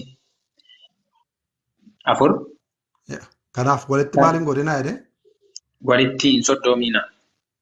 Walitti hin soddoominaa, walitti hin firoominaa, wajjin hin nyaatinaa, wajjin hin dhuginaa, ho'a argisiisinaa. Isin maal ta'uu hin dandeessan? Tokko ta'uu hin dandeessan. Tokko ta'uu hin dandeessan jedha. Tokko ta'uu hin dandeessan. Garaagarummaa akkasii jira. Seera akkasiitti isaaniif kennameera jechuudha. Gara kakuu haaraatti yommuu dhufnu garuu erga wangeelli kun warra saba waaqayyoo hin ta'initti lallabame booda garuu waa'ee maalii haasaa'eera Efesoon irratti Phaawulos garaagarummaan akkasii akka hin jirre dubbataera. Garaagarummaan diinummaan isin gidduu jira ture. Garaagarummaan isin gidduu jira ture. Amma maal ta'eera? Iddoodhaa kaafameera. Waa'ee sanaati. Isa kanaa namoonni tokko abboommii kurnanii wajjiniinitu konfiyuuzii godhu. Waa'ee abboommii kurnanii utuu hin taane seera garaagarummaa isaan gidduu kaa'e. Keenyan diinummaa jedhee sanni waamu. Walitti makamuu, wajjin jiraachuu, walirraa fuudhuu, walitti heerumuu, wajjin nyaachuu, wajjin dhuguu, mana warra cubbamootaa jedhanii yaadumni yaadatta yeroo Yesuus mana Zakkiyoosiin galee mana nama kaan yeroo inni galu warra cubbamootaa wajjin maal godhee? Warra cubbamootaa wajjin hin nyaata. Mana warra cubbamootaa seeni. Hin godhani jechuudha isaan kana. Dubartii Samaariyaa sanaa yeroo inni dhaqee bishaan naa kennittiin jedhee garaagarummaa kana ture inni kan isheen kaafte. Garaagarummaa kana kaafte isin warra Yihudii taataniitu jirtanii akkamittiinitu ana dubartii Samaariyaatiin bishaan naa kenni jetta. Sababiin isaa nuyi maal hin qabnu? Hariiroo hin qabnu. Walitti dhufeenya hin qabnu. Tokkummaa hin qabnu. Garaagarummaa qabnu. Amma gaa hojii ergamootaa boqonnaa 10 lakkoofsa 28 irratti hojii ergamootaa boqonnaa 10 lakkoofsa 28 sila tola isaan dubbiseera. Isa irratti maal jedhee jechuudha? Seerri kun iddoodhaa kaafamuusaa garaagarummaan kan hin jirre ta'uusaa kaa'aa jechuudha. Mee isa nu dubbisiitiin an xumura. Jaraan Yihudii kan ta'e hundinuu nama qomoo biraa wajjin walitti firoomuunii fi mana walii dhaquun seera akka hin ta'in isin iyyuu gaarii gootanii beektu. Waaqayyo garuu eenyumaan iyyuu ciigga'amaa yookiis xuraa'aa akka hin jenneef anatti mul'iseera. Ameen. Kanaan dura maaltu ture? Gonkumaa gochuun akka inni hin danda'amne beektu seerri kun akka inni jiru. Gaarii gootanii beektu. Amma garuu maal natti meedhee eenyuudhaan iyyuu ciiggaasisaadha akka hin jenne. Eenyuudhaan iyyuu xuraa'aadha akka hin jenne. Waaqayyo maal natti godheera? Natti mul'iseera. Kanaaf amma maaltu hin jiru? Garaagarummaan hin jiru. Garaagarummaa kan fidu waan tokko duwwaadha. Wangeelatti amanuudhaa fi amanuu dhiisuu. By the way, warra amaneef warra namanne gidduutti yoo akka kakuu haaraatti nu gidduu diinummaan hin jiru. Nu gidduu diinummaan hin jiru. Obboloonni keenya amantii kiristiyaanaa hin fudhanne diina keenya inni yaadna taanaan dogoggoradha. Dogoggora guddaadha kun. Isaan diina keenya miti. Akka bifa waaqayyootti kan uumaman hojii ergamootaa boqonnaa 10 lakkoofsa 28 inni amma dubbifame boqonnaa 10 lakkoofsa 28. Diinummaa hin qabnu. Diinummaa hin qabnu. Dura maaliin agarsiisinaa ho'an argisiisinaa garaan laafinaa fi isaan ijjiniin hin nyaatinaa isaan ijjiniin dhuginaa jedhamiti amma garuu garaagarummaan hin jiru. Isaan ijjin Okay? Wangeela amananii fudhatin jiru garuu stiil maal keenyadha obboloota keenyadha jechuudha.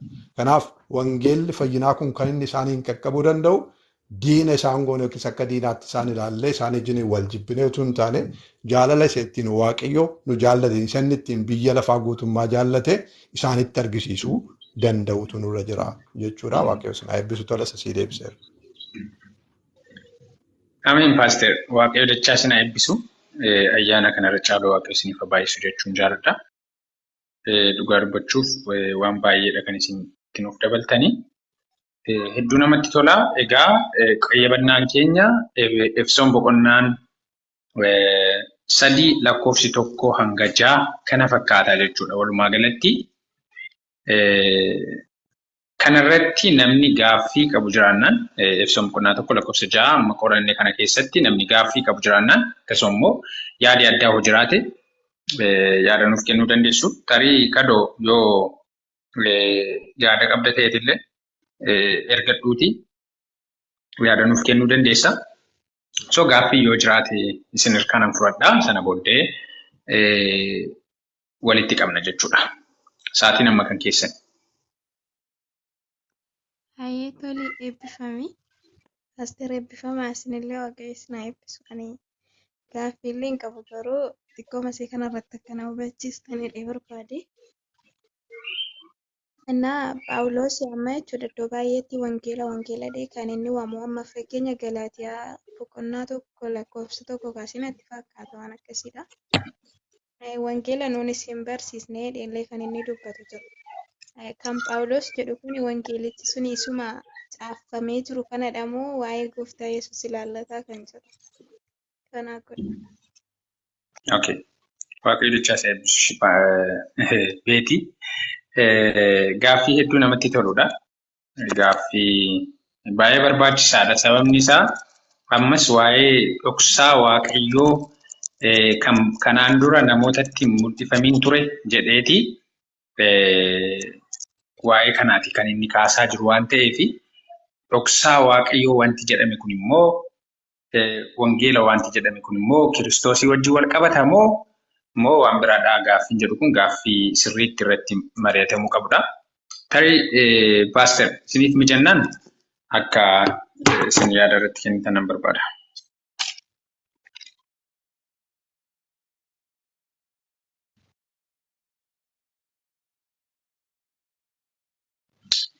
Okay.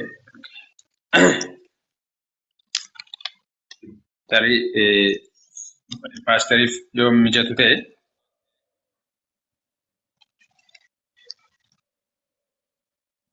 Toli biraan jiran natti fakkaata. Okay, ishi ayyee baay'ee gaarii rakkoon tokko hin jiru.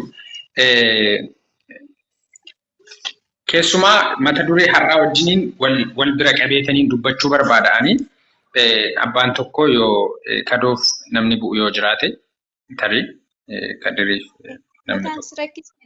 Nan bu'anii. Ayyee nan bu'a tola isaa booda na deebisi garuu gaaffii hin qaba. Ayyee ishi.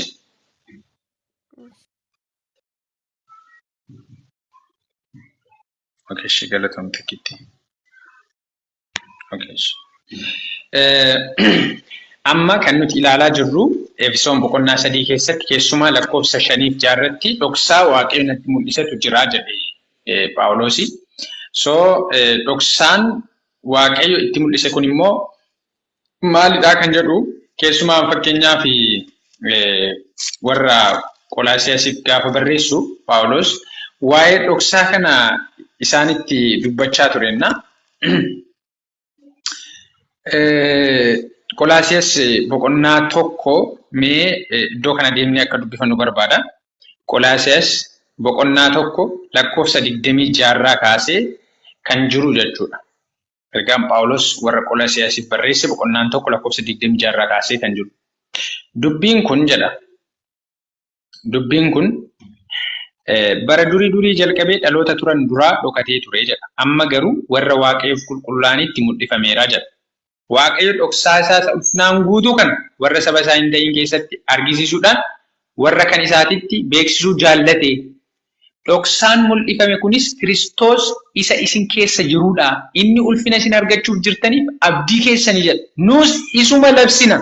namni hundinuu karaa Kiristoos nama ga'aa ta'ee fuula Waaqayyoo dura akka dhaabatuuf nama hundumaan gorsina ogummaan hundumaanis hin barsiifna. Jabina isaa isa humnaan ana keessa hojjechaa jiruun kana gochuuf itti nan dadhaba wal'aansoon ittiin qabas jedha. So barumsi Phaawulos dhoksaa Waaqayyoo jedhu barumsa waa'ee Kiristoosidha jechuudha. Waa'ee Kiristoos isa karaa isaa namni hundumtuu nama gahaa ta'ee fuula Waaqayyoo dura dhaabbachuu danda'u. Isa fuula Waaqayyoo dura nama ga'aa godhee nu dhaabsisuu danda'u ergaa misiraachoo akkasii waa'ee Kiristoosidha jechuudha.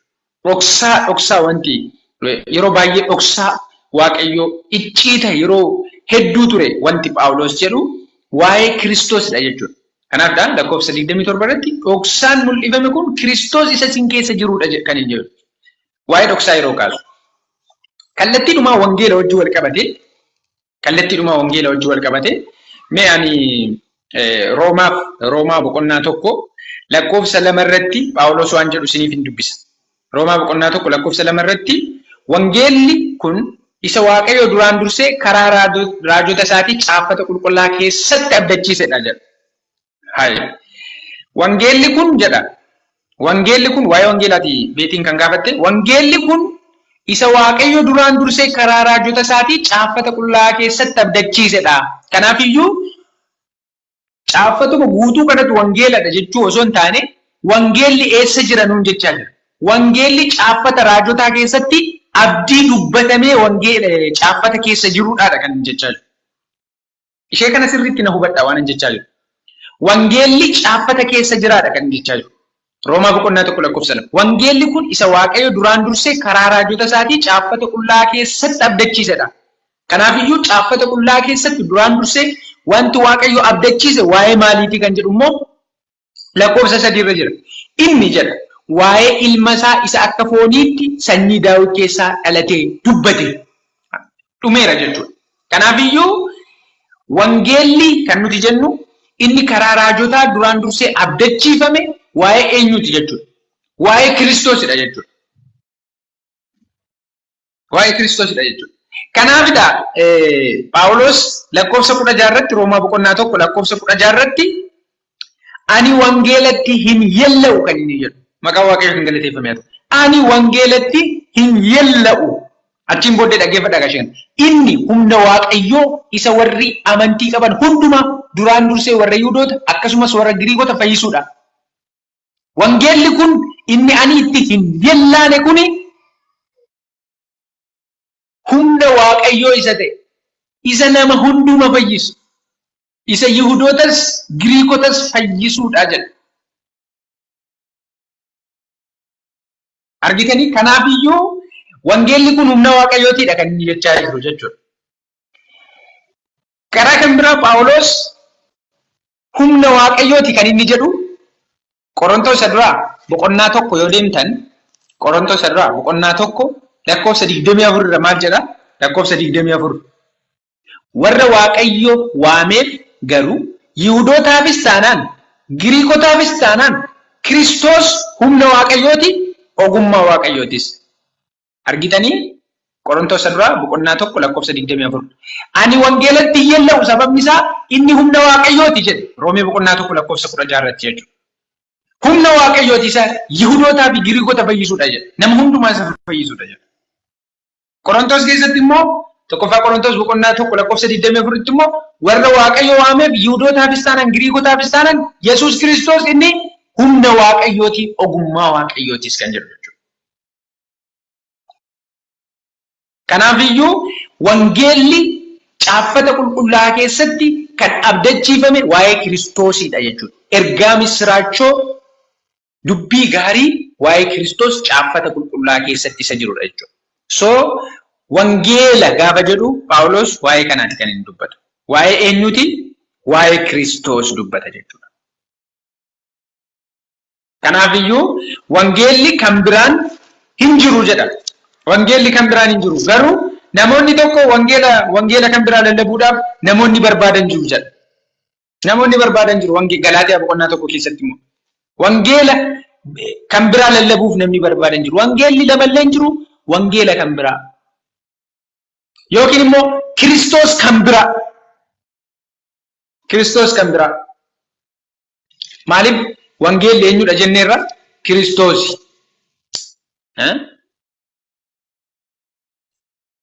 Galaatiyaa keessatti mee waan kana sirriitti akkasiin hubattan Galaatiyaa boqonnaa tokko keessatti wangeela kan biraa jedha. Galaatiyaa keessumaa Galaatiyaa boqonnaa tokko lakkoofsa Galaatiyaa boqonnaa tokko lakkoofsa 6 isa karaa ayyaana Kiristoosii waamirraa garagaltanii akka sariifattanii gara wangeela kan biraatti goruu keessaniif nan dinqifadha jedha. Argitanii wangeela kan biraa kan jiru. Wangeelli kan biraan karaa kan biraa Kiristoos kan biraa warra Qorontosiin immoo jedhu. Kiristoos kan biraa Qorontos lammaffaa Qorontos boqonnaa 11 lakkoofsa 4 irratti immoo maal jedha? Qorontos isa lammaffaa boqonnaa 11 lakkoofsa 4 irratti namni tokko dhufee isa nuyi isinitti lallabne malee Yesuus isa kan biraa yoo isinitti lallabe argitanii? Yesuus isa kan biraa yoo isinitti lallabe yookiis isa kanaan dura fudhattan malee hafuura kan biraa yoo fudhattan yookiis isa kanaan dura simattan malee wangeela kan biraa yoo simattan calluma jettanii hin dhageessu jechuudha. Kanaafiyyuu Yesuus isa kan biraa wangeela kan biraa jechuun Yesuus kan biraa jechuudha. Akka warra musliimota har'a lallabaa jiran Yesuus kan bartoonni Kiristoos hin lallabne jechuudha. Yesuus isa kan biraa. Dhugaa isa waa'ee Kiristoos isa dirrii kan hin taane jechuudha. Waaqayyo isa eebbisu beeti. Tarii paasteriinis kadirris yaada irratti kennitu taana namoonni kan biraanis yaada irratti kennitu taana yaada irratti kennitu. Tole utuu hin darbine jechuudha. Kan Galaatiyaa boqonnaa tokko keessatti barreeffamee jiru suni abaaramaa ta'u kan jedhe suni yaani. Namni dhufee Yesuus gara biraa nutti dubbate jechuusaadha walumaa galatti. Okay, ishi baay'ee gaarii. Paaster mee yaada irratti kennaa? Yaadan kennu baay'ee maalan qaba eertuu baay'eedha kanatti kennite. Tokkoffaa tarii gaaffii beetii irraa kaasee akkaataan itti jecha wangeelaa jedhu fayyadamnu al tokko konseptiitii ala ta'uu danda'a yaada. Yeroo barmaataan kan nuyi fayyadamnu. Fakkeenyaaf kitaabuma qulqulluu jechuuf maal jennee waamna? Wangeela jennee waamna miti. Wangeela jennee waamna. Kitaaba qulqulluu keessatti garuu wangeela jedhamanii kan waamaman afuridha miti. Maatiyos, Maarkos, Luukaasii fi Yohaannis wangeela jedhamanii warri waamaman isaan sanadha. So nama tokkoo fi kitaaba qulqulluuma maqaa dha'uun wangeeluma jechuudha. Gaba kan biraatiin immoo kan konseptii isaa immoo sirrii isa godhumaa inni kitaaba qulqulluu uumamaa kaanee amma mul'ataatti yoo dubbifne wiirtuun isaa maalidha? Wiirtuun isaa Kiristoos Yesuusidha. Sababiin isaa gooftaan keenya Yesuus Kiristoos isin seerota maal gootu jedhe kitaabota seeraa hin dubbiftu hin qorattu jedhe miti. Isaan immoo waa'ee koo dhugaa ba'uu jedhe. Isaan immoo hundi isaanii waa'ee maalii dhugaa ba'u? Waa'ee kooti kan isaan dhugaa ba'an jalqabaa kaasee amma dhumaatti kan jiru jechuudha. Kanaaf wangeela jechuun maalidha? Walumaa gala innee fudhanne wangeelli maa inni hojjenne dhalachuu gooftaa keenya Yesuus irraa kaasee dhalachuusaa, du'uusaa, du'aa ka'uusaa, gara samiitti ol ba'uusaa, deebi'ee dhufuusaa isaan kana hundumaa wiirtuu godhatee kan jiru maal jennee waamna? Wangeela jedhamee inni waamamu isadha jechuudha. Wangeela jedhamee kan waamamu walitti qabaamatti waa'ee maalii kan dubbatu jechuudha. Waa'ee Kiristoos Yesuus kan dubbatu jechuudha walumatti qabaasa. Kanaaf yeroo wangeela kan biraa warri kaan wangeela kan biraatti goruudha. Warri kaan immoo wangeela kan biraa fidanii barsiisuudha. Warri kaan immoo micciiranii barsiisu jedha. Amma eertuu adda addaa tola isaan amma kaaseera. Isaan kana hundumaatti maal hin godhinaa jedha. Isaan kana duukaa fudhatamuun akka irra hin jiraanne warri fidanii dhufan badiisi isaa eenyuu fida? Isaanii fida. Warri jallisanii barsiisanis, warri wangeela kan biraa fidanii barsiisanis, warri wangeela kan biraatti goranis badiisi isaa eenyuu fida? Isaanii fida. Isadha akka abaarsaatti kan inni kaa'u isaan kanadha. I think tola isaan bal'ise waan ibseef kana caalaa yeroo keessan fudhachuun barbaadu. Okay, fayyaa ta'a Paaster. Okay, isa eebbisu. Kadoo waa'ee wangeela bara baraa nutti himmi mul'ata 14 torba.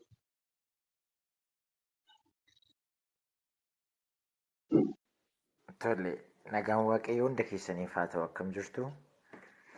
Naguma waaqaaf haa galatu. Baga nagaan dhufte kadoo. Baga nagaa turtan. Waaqayyo isin haa eebbisu. Ergaa baay'ee gaarii ta'e waaqayyo karaa keessan dabarseera. Kanaaf waaqayyoon galateeffadha. Waan jedhamuu qabu hundayyuu jettaniirtaan garuu muraasa isheetti dabaluu barbaada. Tokkoffaa wangeela kan biraa kan jedhu turuu isaan sila bareechitee ibsiteerta. Yesuusii kan biraa jechuudha karaa kan biraa yoo jettu. Yesuus lama moo sadii moo maal waan jedhu namoonni kakkaasaa jiru. Garuu utuu Yesuusiin hin ta'in utuu waaqa hin ta'in ani Yesuusidha ani waaqayyoodha kan ofiin jedhu qaamni kan biraa jira. Inni sarara lallabamaa jira. Keessaayyuu Tesaloniqee lammaffaa boqonnaa 2:2 kaasee amma 5tti yaada jirurra jechuudha nama badiisaa isa seera malee jiraatu jedhamee kan wangeelli macaafni qulqulluun dubbatu kana innis Yesuusii kan biraa ta'ee of mul'isee addunyaatti dubbachaa jira. Kanaafuu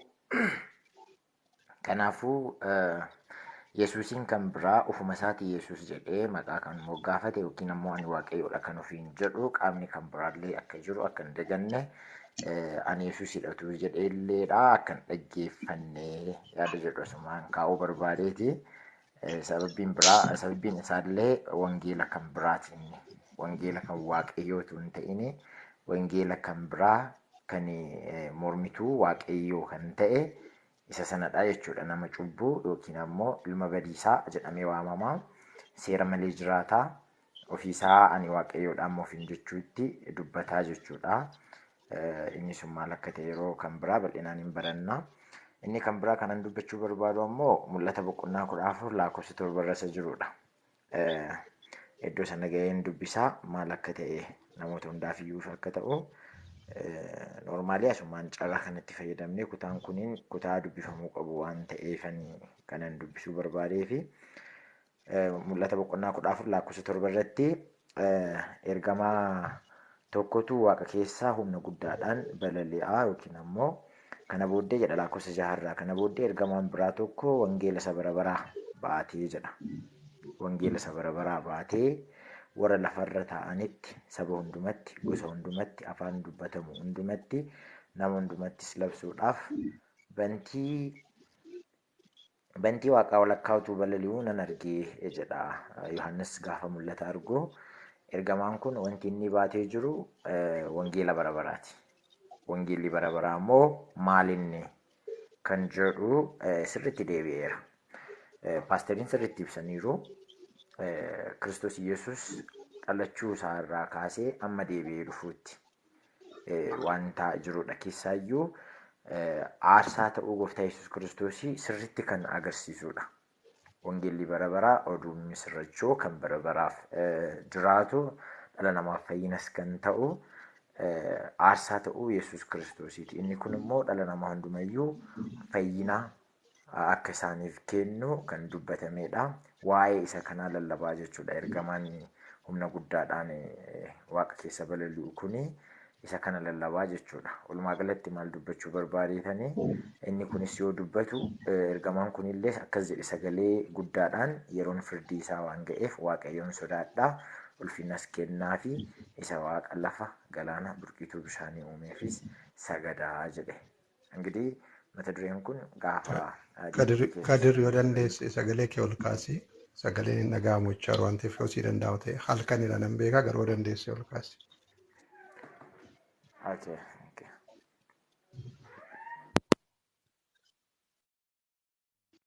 Amma dhaga'amaa? Sirriitti. Iyyee amma sirrii. Okay. Mul'ata boqonnaa 14:6-7 dubbisee mul'ata 14:6 kan jiru ergamaan tokko humna guddaadhaan waaqa keessa yommuu balali'u argina. Wangeela bara baraa qabateeti jedha. Sana booddee immoo warra lafarra taa'anitti saba hundumatti gosa hundumatti afaan dubbatamu hundumatti nama hundumattis labsuudhaaf bantii waaqaa walakkaatu balali'u nan argee jedha. Innaa lakkoofsa 7 irratti innis sagalee guddaadhaan yeroon firdii isaa waan ga'eef waaqayyoon sodaadhaa ulfinas kennaafi isa waaqa lafa galaana burqituu bishaanii uumeefis sagadaa jedha. Wangeela kan biraatu hin ta'in isuma amma deebi'e kana Yesus Kiristoos dhala namaatiif fala ta'uu isaa sana booddee ammoo isa waaqaaf lafa uume Wangeela Yohaannis boqonnaa 1 lakkoofsa 2-3 yoo dubbisnu wanti hundinuu isaan ta'ee jedha. Sagalichaan yookiin Kiristoos Yesuusiitiin jechuudha. Waan ta'e keessaa tokkos kan isaan ala ta'ee hin jiru jechuudha. Kana jechuun Kiristoos Yesuus uumaa waaqaaf lafaa akkuma kana immoo bishaanii burqituuwwan bishaanii akka ta'e argina jechuudha. Kanaaf isaaf sagaduun akka barbaachisu argina. Inni kunis isaaf sagaduunis wangeela bara baraati. Kiristoos Yesuusiif saganni godhamu wangeela bara baraa akka ta'e kutaa kanarraallee argina jechuudha. Kiristoos Yesuusiif sagaduu eenyu akka ta'e inni eenyu akka ta'e beekuu nuuf aarsaa ta'uu isaa baruu isaan kun bakka tokkotti wangeela bara baraa jedhamee ibsama jechuudha. Wangeela jechuun maal akka ta'e ergi ibsamee booddee wangeela bara baraa kan jedhames saganni Kiristoos Yesuusiif godhamus wangeela bara baraati kan jedhutti dabaluu barbaadeeti. Kan biraa immoo sila qabxiin dubbachuu barbaadu paasteriin utuu irratti dubbatanii kanan barbaade waa'ee Ormootaa fi Ayhuudiiti sanyii waaqayyooti yookiin qomoo waaqayyoo wal bira qabnee gaafa laallu kumoofaa keessatti isaan wajjin soddoominaa firan taa'inaa isaan wajjin maal kan jedhamu seerri sunii kaafameera kan jedhamu Galaatiyaa keessatti inni Phaawulos warra Galaatiyaatiif barreesse kuni karaa kan biraa immoo lamaffaa Qorontos boqonnaa 6 lakkoofsa 14 irratti immoo yaada kan biraatu jira. Isa wajjin illee utuu yaadni itti laatamee kanan barbaadu jalqaba paasteriin utuu yaadatti nuu laatanii kanan barbaadu lamaffaa Qorontos boqonnaa 6 lakkoofsa 14 irraan isinii dubbisa. Akkas jedha. Warra hin amanne wajjin walitti hin hidhatina qajeelinii fi jallinni maal walitti qabu? Ifnii fi dukkanni tokkummaa maal qabu ree? Kiristoosii fi seexanni attamitti walii galuu ree? Inni amane isa amanne biraa qooda maal qaba ree? Kan jedhu kanaafi seerri Ormootatti hin soddoominaa, Ormootatti hin firoominaa, isaan wajjin hidhata hin godhetinaa jedhu warra Ormoota yookiin immoo kaafameera kan jedhu kunii fi inni kuni hoo akkamitti walitti simsiifnee ibsuu dandeenya? Jalqaba utuu paasteriin yaada irratti laatanii sana booddee yaada xinnoo qabaanis.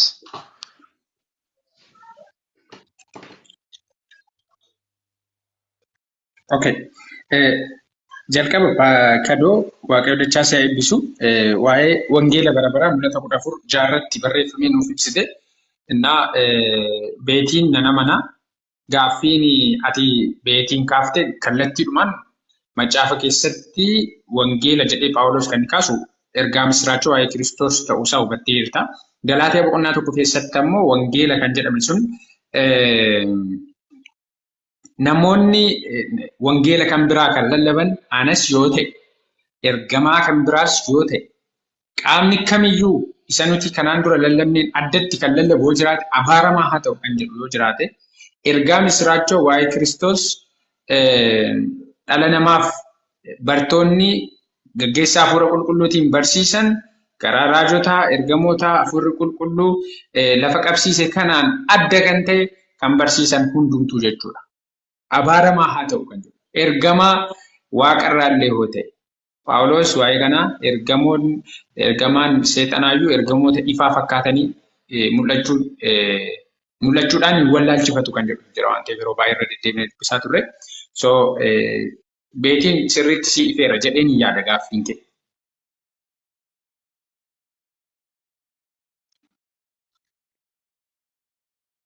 Qubaan mallattoo nu argisiiftee jirti. Naifee jira tolii galatooma waaqayyo si naa eebbisu. Ameen ishee. Galatoon. So amma immoo kadir wanta paasteriin itti fufanii nu ibsan Qorontos lammaffaa boqonnaa 6 lakkoofsa 14 irratti fi seera amma iddootii ka'eera jennu kana wal bira qabaatiin ibsaamee kan jedhu. Ayyee eebbifame taasofnu Yesuus kan biraan jira gaaffii jedhuu fi wangeelli kan biraan akkamitti jiraata isa jedhuu fi Yesuus kan biraan hin jiru garuu Yesuusiin akka isa kitaaba qulqulluu keessatti ibsameetti kan fudhataniif kan barsiisan akkasuma immoo karaa kan biraatiin kan barsiisan namoota baay'eetu jiru. Namoota baay'eetu jiru. Fakkeenyaaf Yesuusiin nama gaariidha. Namichi gaarii tokko Yesuus kan jedhamu biyya Israa'el keessa tureera. Waggaa amma kanaatti lafarra jiraate sana booda fannifamee akka inni du'e dubbatama jedhanii warri barsiisan jiru. Akkuma seenaa tokkootti kan kaasanii kanumadha. Waa'ee isaa kan isaan kaasan nama gaarii ture. Waan hamaan dubbatu, waan hamaan godhu, waan hamaa irratti hin argine nama gaarii tokko ture jedhanii warri barsiisan jiru. Warri immoo gama kan biraatiin nama gaarii duwwaa otoo hin taane raajii ture jedhanii immoo kan barsiisan immoo jiru. Raajii ture Yesuusuma sanaani raajii ture ergamaa ture ergamee dhufeetu barsiisee maal jedhee sana booda hin du'e du'aa ka'eera jedhanii amanu warri kaan garuu du'aa hin kaane jedhaniitu yookiin warri kaan immoo isa miti kan du'e nama kan biraa akka isa fakkaatu qabanii ajjeesaniitu isa ajjeefne jedhanii kan barsiisanii jiru. Gosa barumsaa baay'eetu jira jechuudha. Warri kaan immoo ilma waaqayyoo ta'uusaa, ilma waaqayyoo waaqa jiraata ta'uusaa amananii hin barsiisu.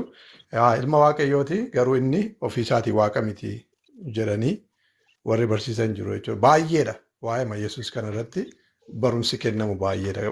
Gosi barsiisaa namoonni kennan jechuudha. Kanaafi Yesuus adda addaatu jira otoo hin taane yookiis Yesuus lamatu jira otoo hin taane Yesuusiin akka sagalee isaa keessatti nuuf kaa'ametti warra hin barsiifne jechuudha.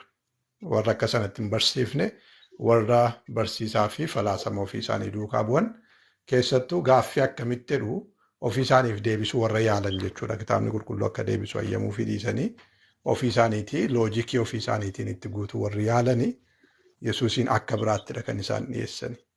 Kanaafidha hubatameera jedhee yaada beetiidhaaf inni kuni. Gaaffiin amma Kadir kaase gaaffiin inni duraa saba waaqayyoo ta'uu dhiisuu garaagarummaan jiru Yihuudii ta'uudhaaf Yihuudii ta'uu dhiisuu gidduuttidha kan inni ture. Orma ta'uudhaaf Yihuudii ta'uu gidduu duwwaadha kan inni ture. Gara kakuu haaraatti yeroo dhufnu inni Phaawulos Qorontos keessatti kaa'u immoo warra amaneef warra maal hin taane gidduuttidha kan inni kaa'eeru. Warra hin amanne gidduutti. Amma garaagarummaan kan jiru maalidha jedhee? Garaagarummaa sanyii, garaagarummaa qomoo, garaagarummaa sabaan kaa'ame utuu hin taane garaagarummaa amanuuf amanuu dhiisuu irratti. Yeroo Efesoon boqonnaa 2 keessatti qorataa turres lakkoofsa 6 irratti yeroo ilaalle har'a Efesoon boqonnaa 3 lakkoofsa 6 irratti yeroo ilaalle warra wangeelatti maal gootaniif jedha? Amantaniif jedhamanii? Warra wangeelatti amantanii fi garaagarummaan hin jirudha kan inni jechaa jiru. Yihuudii ta'ee kan wangeelatti amanee fi Oromoo ta'ee kan wangeelatti amane gidduu garaagarummaan hin jiru. Amanuuf amanuu dhabuu gidduutti garuu ammayyuu garaagarummaan jira jechuudha. Isa amanee wangeela kana amanee fudhatee fi isa amanee wangeela kana hin fudhanne gidduu ammayyuu garaagarummaan jira. Garaagarummaan jiru garuu garaagarummaa sadiinummaa sana miti. Garaagarummaa sadiinummaa sana miti kan jiru. Amanuuf amanuu dhabu. Isaan ijjinii walitti hidhatinaa yeroo jedhu Phaawulosi wajjiniin hin nyaatinaa jechaa hin jiru. Ollaa isaanii hin ta'inaa jechaa hin jiru. Mana barumsaa tokko keessa teessanii deeskii tokko irra teessanii wajjiniin hin baratinaa gabaa tokko wajjiniin hin dhaabatinaa miti kan inni jechaa jiru. Hidhata ta'uun kan biraadha. Being yoked afaan Ingiliffaa isaatiin nattanii yoo laaltani. Being yoked jechuun maalidhaa? Sangaan yeroo qotu, sangaa qotiisaa fi sangaa lama yeroo walitti camaddanii maaliinidha sangoota lamaan sana kan walitti hiitani? Qambarriidhaan miti yookiin immoo maal jedhama? Waanjoodhaanidha. Waanjoodhaanidha kan walitti hidhamu jechuudha. Waanjoodhaan waan walitti hidhameef maal hin ta'u gargar ba'uu hin danda'u, gargar deemuu hin danda'u, dirqama kallattii tokkorradha kan inni deemuu danda'u jechuudha. Kanaaf akka kanatti walitti maal hin ta'inaa jechaadha walitti hin hidhaminaa. Isayyuu immoo adeemsa hin barbaachifneen karaa hin barbaachifneen maal hin godhinaa walitti hin hidhaminaa.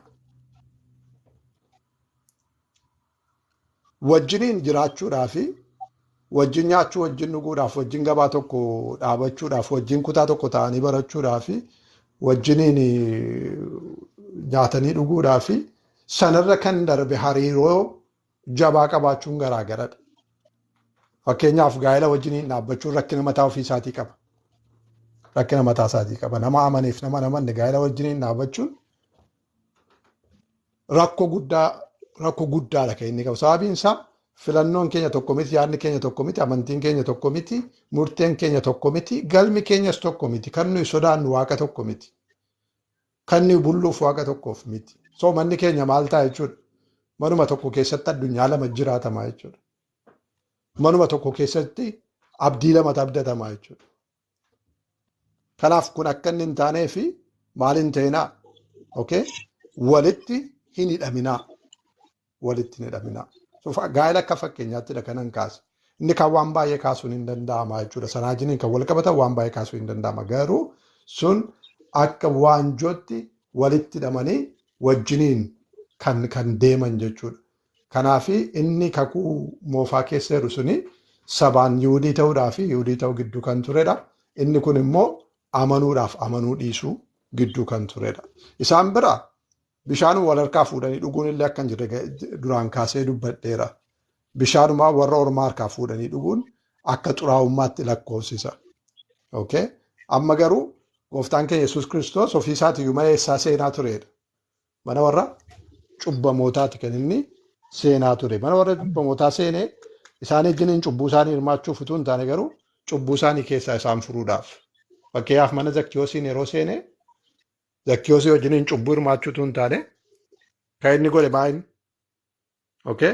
Har'aa kaasee mana kanaaf maaltu ta'eera jedhe? Fayyin mana kanaaf ta'eera jedhe. Cubbuu isaarraa akka inni qullaa isa godheeti jechuudha kan inni beeku. Kanaaf miingil gochuun adeemsa kiristaanummaa keessatti kan nuyi namoota fayyisuu dandeenyu, kan nuyi namoota gara wangeela dhugaatti fiduu dandeenyu baqachuudhaan utuu hin taane, okay? Miingil gochuudhaanidha. Walitti dhiyaachuudhaanidha. Wajjin jiraachuudhaanidha. Garuu sun immoo walitti hidhama isa akka waanjootti walitti nu hidhee gargar ba'uu hin dandeenyee fi gara nu hin barbaannetti nu harkisu ta'uu irra jiru isa eeggannaa gochuun nurreera. Galatoomii yoon deebiseera ta'e Kadir. Okay, eebbifama paaster. Kadhoo jirtaa? Eebbisu paaster deebi'eera. Jira deebi'eera bakka waan dabaluun qabu sirriitti ifateera. Okay. Fayyataa eebbifama.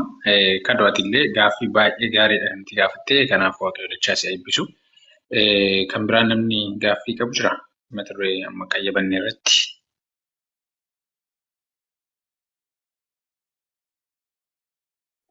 Nagaa waaqayyo isiniif haa baay'eetu. Nagaa waaqayyo siif haa baay'eetu masii. Gaaffii kan natti ta'e paasterii nama deebisanii jiru waaqayyo isaan haa eebbisu. Keessa deebii boqonnaa 7 lakkoofsa 2 kan jiru sana ture. Hubadheera bakka eebbifamaa paaster. Okay. Hedduu namatti. Ameen. Eebbifamee akkasumas. Okay. Waaqayyo dachaa si eebbisu hundumti keessanii. Namni biraan jira? Namni gaaffii qabu? Tarii? Okay. Nagaan hunduma keessaniif haa baay'atu nagaa. Nagaa waaqayyo siif haa baay'atu. Kiristiyaaniiti? Kan eessan jedhamee turte? Akkati sanaan miicanii ture yaa. Okay. Har'ammoo sirriitti qayyabadheera. Barree isaanii qayyabachiitu jira. Jechuun gaaffii yaada Kadir kaasee wajjin wal fakkaatu. Fakkeenyaaf xiqqoo akka irratti jechuun yaada tokko lama irratti kan itti barbaadeen paasterii yookaas ergaa Yohaannis isa lammaffaa keessatti lakkoofsa 7 amma 12tti kan jiru nu dubbisaati. Sirriitti immoo wanta nuun jedhamu wal fakkaata yaadichi waan ta'eefidha. Okay. Shinaan dubbisa. Akkas jedha. Warri nama wallaalchisan Yesuus Kiristoos fooniin dhufuu isaa amananii warri hin beeksifne baay'een gara biyya lafaatti ba'aniiru. inni nama wallaalchisu, inni Kiristoosin mormu isa akkasiiti. Of eeggadhaa. Miindaa guutuu akka argattaniif kanaa achi inni isin itti dadhabdan hundinuu isin duraa hin bada. Namni barsiisa Kiristoositti qabamuu dhiisee kana irra darbee barsiisu Waaqayyoon of biraa hin qabu. Inni barsiisichatti qabamee jiraatu immoo abbaa ilmas of biraa qaba. Namni barsiisa kana hin fudhanne isin barsiisuuf yoo dhufe garuu mana keessanitti isa hin simatinaa, nagaa iyyuu isa hin gaafatinaa, namni nagaa isa gaafatu hojii isaa isa hamaatti hirmaachuu isaati jedha.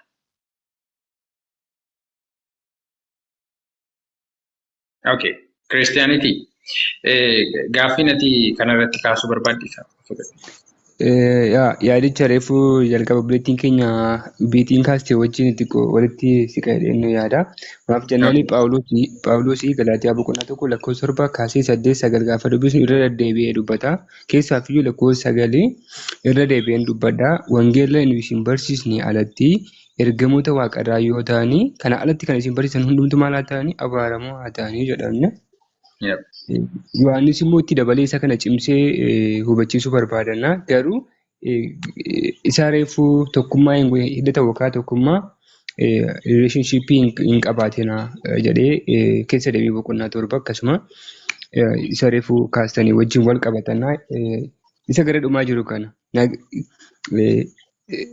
jechuun hunduma keenya yaada keenya cimsadhee waan yaadee fi barsiisa jechuun Kiristoosiin faallaa yaada Kiristoos yookaan immoo barsiisa Kiristoosiin alatti barsiisa kanaan faallaa qabatanii kan gara keessan dhufanii nagaan gaafatinaa mana keessanitti illee hin simatinaa kan jedhu kan irratti xiqqoo hubannaaf akka nuti akka dubbatan barbaadeen malee gaaffii bira qabaadhee miti.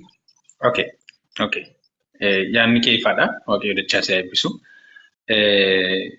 Yohaannis lammaffaa kana lakkoofsa 7 kaasee hanga 11tti kan jiru irrattidha jechuudha. Paaster yaada irratti kennuu dandeessu? Haalli isin mijataa Galatoomi Kiristaanitii yaada dabalataa ta'een fudhadhaani gaaffiitu hin taane yaada dabalataa ta'een fudhadhaa. Eertuu dabalataati waa'ee kanaatii fi eertuu baay'ee barbaachisaadha inni kuni garuu gara dhumaarra inni jiru fakkeenyaaf namni Kiristoos fooniin dhufuusaa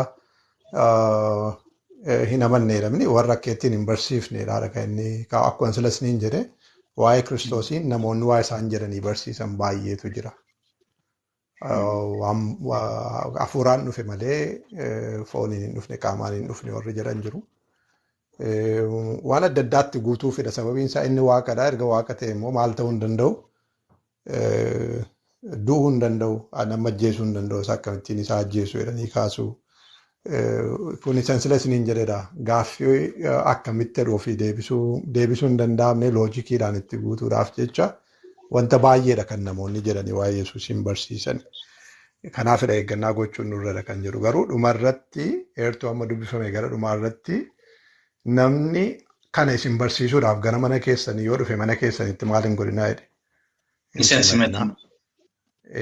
Hin simatinaa. Inni kun baay'ee barbaachisaadha. Okay. Amma warra kaayitti gaaffii ta'eera ta'uu danda'a jedhee yaada. Okay.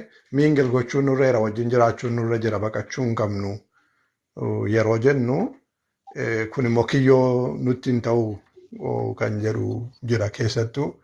Warri sooshaal miidiyaa kanarra ooltanii warri tiiktookii irra ooltanii yookiin immoo yuutuubii adda addaa warri ilaalaa ooltanii nan arga iddoo adda addaatti namoonni barsiisuma oodii ta'e qabatanii dhufaniitu isa barsiisuudhaaf yaalii godhu barsiisuma oodii ta'e akka kitaaba qulqulluu keessa hin jirre beeknaa sun sirrii akka hin taane numa beeknaa garuu immoo dhimma teenyee dhaggeeffannaa wajjiniin wal falmuu yaallaa yeroo baay'ee. Suni gara kiyyootti nu galchuu danda'a kiyyootti nu galchuu danda'a garuu immoo namoota kanaaf immoo wangeela dhugaa ba'uun nu barbaachisa moo nu barbaachisu isa immoo laaluun barbaachisaadha. Wangeela namoota kanaaf dhugaa ba'uun dirqama keenyadha. Itti muutu nurreera. Itti muudhaaf immoo itti dhiyaachuu danda'utu nurra jira. Wal arguu danda'utu nurra jira. Hariiroo uumuu danda'utu nurra jira. Wangeela nama tokkotti muudhaaf. Okay. Inni kun yeroo ofii keenya namootatti himuudhaaf namootaaf dhugaa ba'uudhaaf deemnu yeroo ta'u isa immoo barumsa dogoggoraa fudhatee gara keenya dhufuuf immoo maal gochuun nurra hin jiruudha balbala keenya banuun nurra akka hin jiraanne simachuun akka nurra hin jiraanne inni kun guutummaatti wangeelaa wajjiniin kan mormu keessattuu nama gattaa isin ijjin haasa'ee waan isin jettan dhaggeeffatee wangeela isin dubbifattan dhaggeeffatee ahaa jechaa walirraa hubachaa deemuu danda'amu miti taadhaan balbala ofii banuufiin sirrii miti. Isa kanadha inni jedhu jechuudha. Mallattoo baay'ee qabu. Namoonni isin barsiisuu barbaadanii namoonni isin irraa barachuutu hin taane yookiin wangeela hubachuutu hin taane namoonni isin barsiisuuf namoonni dhufan tokko yeroo isiniin kennan. Lammaffaa yooma isin akkuma fedhi taatanii humnumaan iyyuu cabsattanii dubbachuu jalqabdan isin hin dhaggeeffatan. Sadaffaa gaaffima isin gaafatu callu jedhanii gaaffii walirraa hin cinne. Ofii isaaniitii gaaffiif deebii kennuun barbaadan. Ofii isaanii deebii kennuun barbaadan. Isiniin garuu utuu walirraan kutin gaaffii isin gaafatu. Maal isin gochuudha kuni? Exhaust akka isin gootu ahaa edaanuun beeku edaanaan gallee edaanuun hubanne akka isin jettan gochuudhaaf jechuudha. Kanaaf isin hin dhaggeeffatanii akka isin dubbattaniif carraa isiniif hin kennanii gaaffii isin gaafattaniif deebii isin hin kennanii wangeela keessaa dubbifnu jettanii dubbifachuun barbaadanii isa ofii isaaniitii qabatanii dhufan isinii dubbachuu isinitti dubbatanii isin rajjistanii deemuudha kan isaan barbaadan. Akkas ta'e maaliin godhinaa jedha warra akkasii balbala keessan isaaniif hin banninaan simatinaa kan inni jedhu. So eeggannaa gochuun nurra jiru just baalaansii isaa eeguun madaalli isaa eeguun barbaachisaa akka ta'e kaa'aa jedhee namanaan eebbifama. Tole Paaster Waaqayyoo dachaa sana eebbisu dhugaa dubbachuuf yaada gahaa kennitanii kadoo waan jettu qabda. Xinnoo yaada qaba. Paasteriin illee xumuraniiru garuu ani angilii kan biraatiinis yaada kan biraa laachuu barbaadeeti. Dhugaadha kan paasteriin jedhan guutumaan guututti. Kutaan macaafaa kun inni lammaffaa Yohaannis keessatti barreeffame kun lakkoofsa 7-11tti mata dureelee baay'ee kaasnee akka haasofnu nu taasisuu danda'a. Inni tokko kan paasteriin amma jedhan kanadha. Inni kan biraa immoo tokkoffaa Yohaannis boqonnaa 2 lakkoofsa 22 irratti illee isuma Yesuus kun Kiristoos yookiis Masiihicha ta'uu isaa ganu malee sobduun eenyuree mormituun Kiristoos inni abbaa fi ilma ganu isa kana maal jedhee dubbataa isa kam kan jedhuu fi macaafni qulqulluu waa'ee isa kanaallee haala adda addaatiin kaa'eera. Ammas tokkoffaa Yohaannis boqonnaa 4 lakkoofsa 2 irratti Hafuurri Yesuus Kiristoosiin fooniin dhufuu isaa amanatee beeksisu hundinuu kan Waaqayyooti.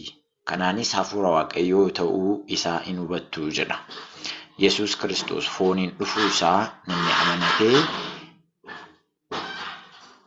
amanatee beeksisu hundinuu kan Waaqayyooti jedha. Kana jechuun namoonni tokko jiru. Yesuus Kiristoos nama foonii miti. Waan lafarratti hojjete hunduma isaayyuu waaqummaadhaan kan inni raawwate. Waaqummaadhaan waan raawwatee fi nuti immoo akka isaa waaqa miti. Kanaafuu Yesuus Kiristoos waaqummaadhaan cubbuu injifatee waaqummaadhaan du'ee maaloo kan jedhan barumsa baay'ee akkuma paasteriin jedhan barumsa baay'ee macaafa qulqulluu irraa faallaa ta'e kan dubbatan jiru. Isaan akkasii kanneen barumsa isaanii simachuu dhiisuudha.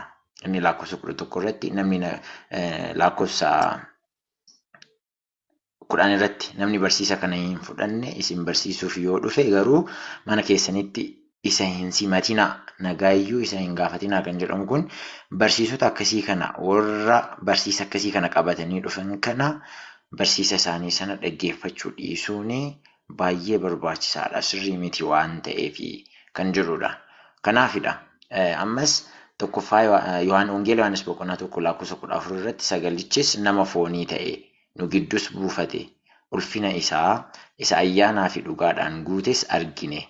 Ulfinni isaas isa ilmi tokkichi abbaa isaa irraa argatu ture jedha. Yesuus nama foonii ta'ee dhufuu sagalee Waaqayyoo sirriitti ifa godheera. Nama foonii ta'ee dhufuu sagalee Waaqayyoo ifa godheera. Kan biraa immoo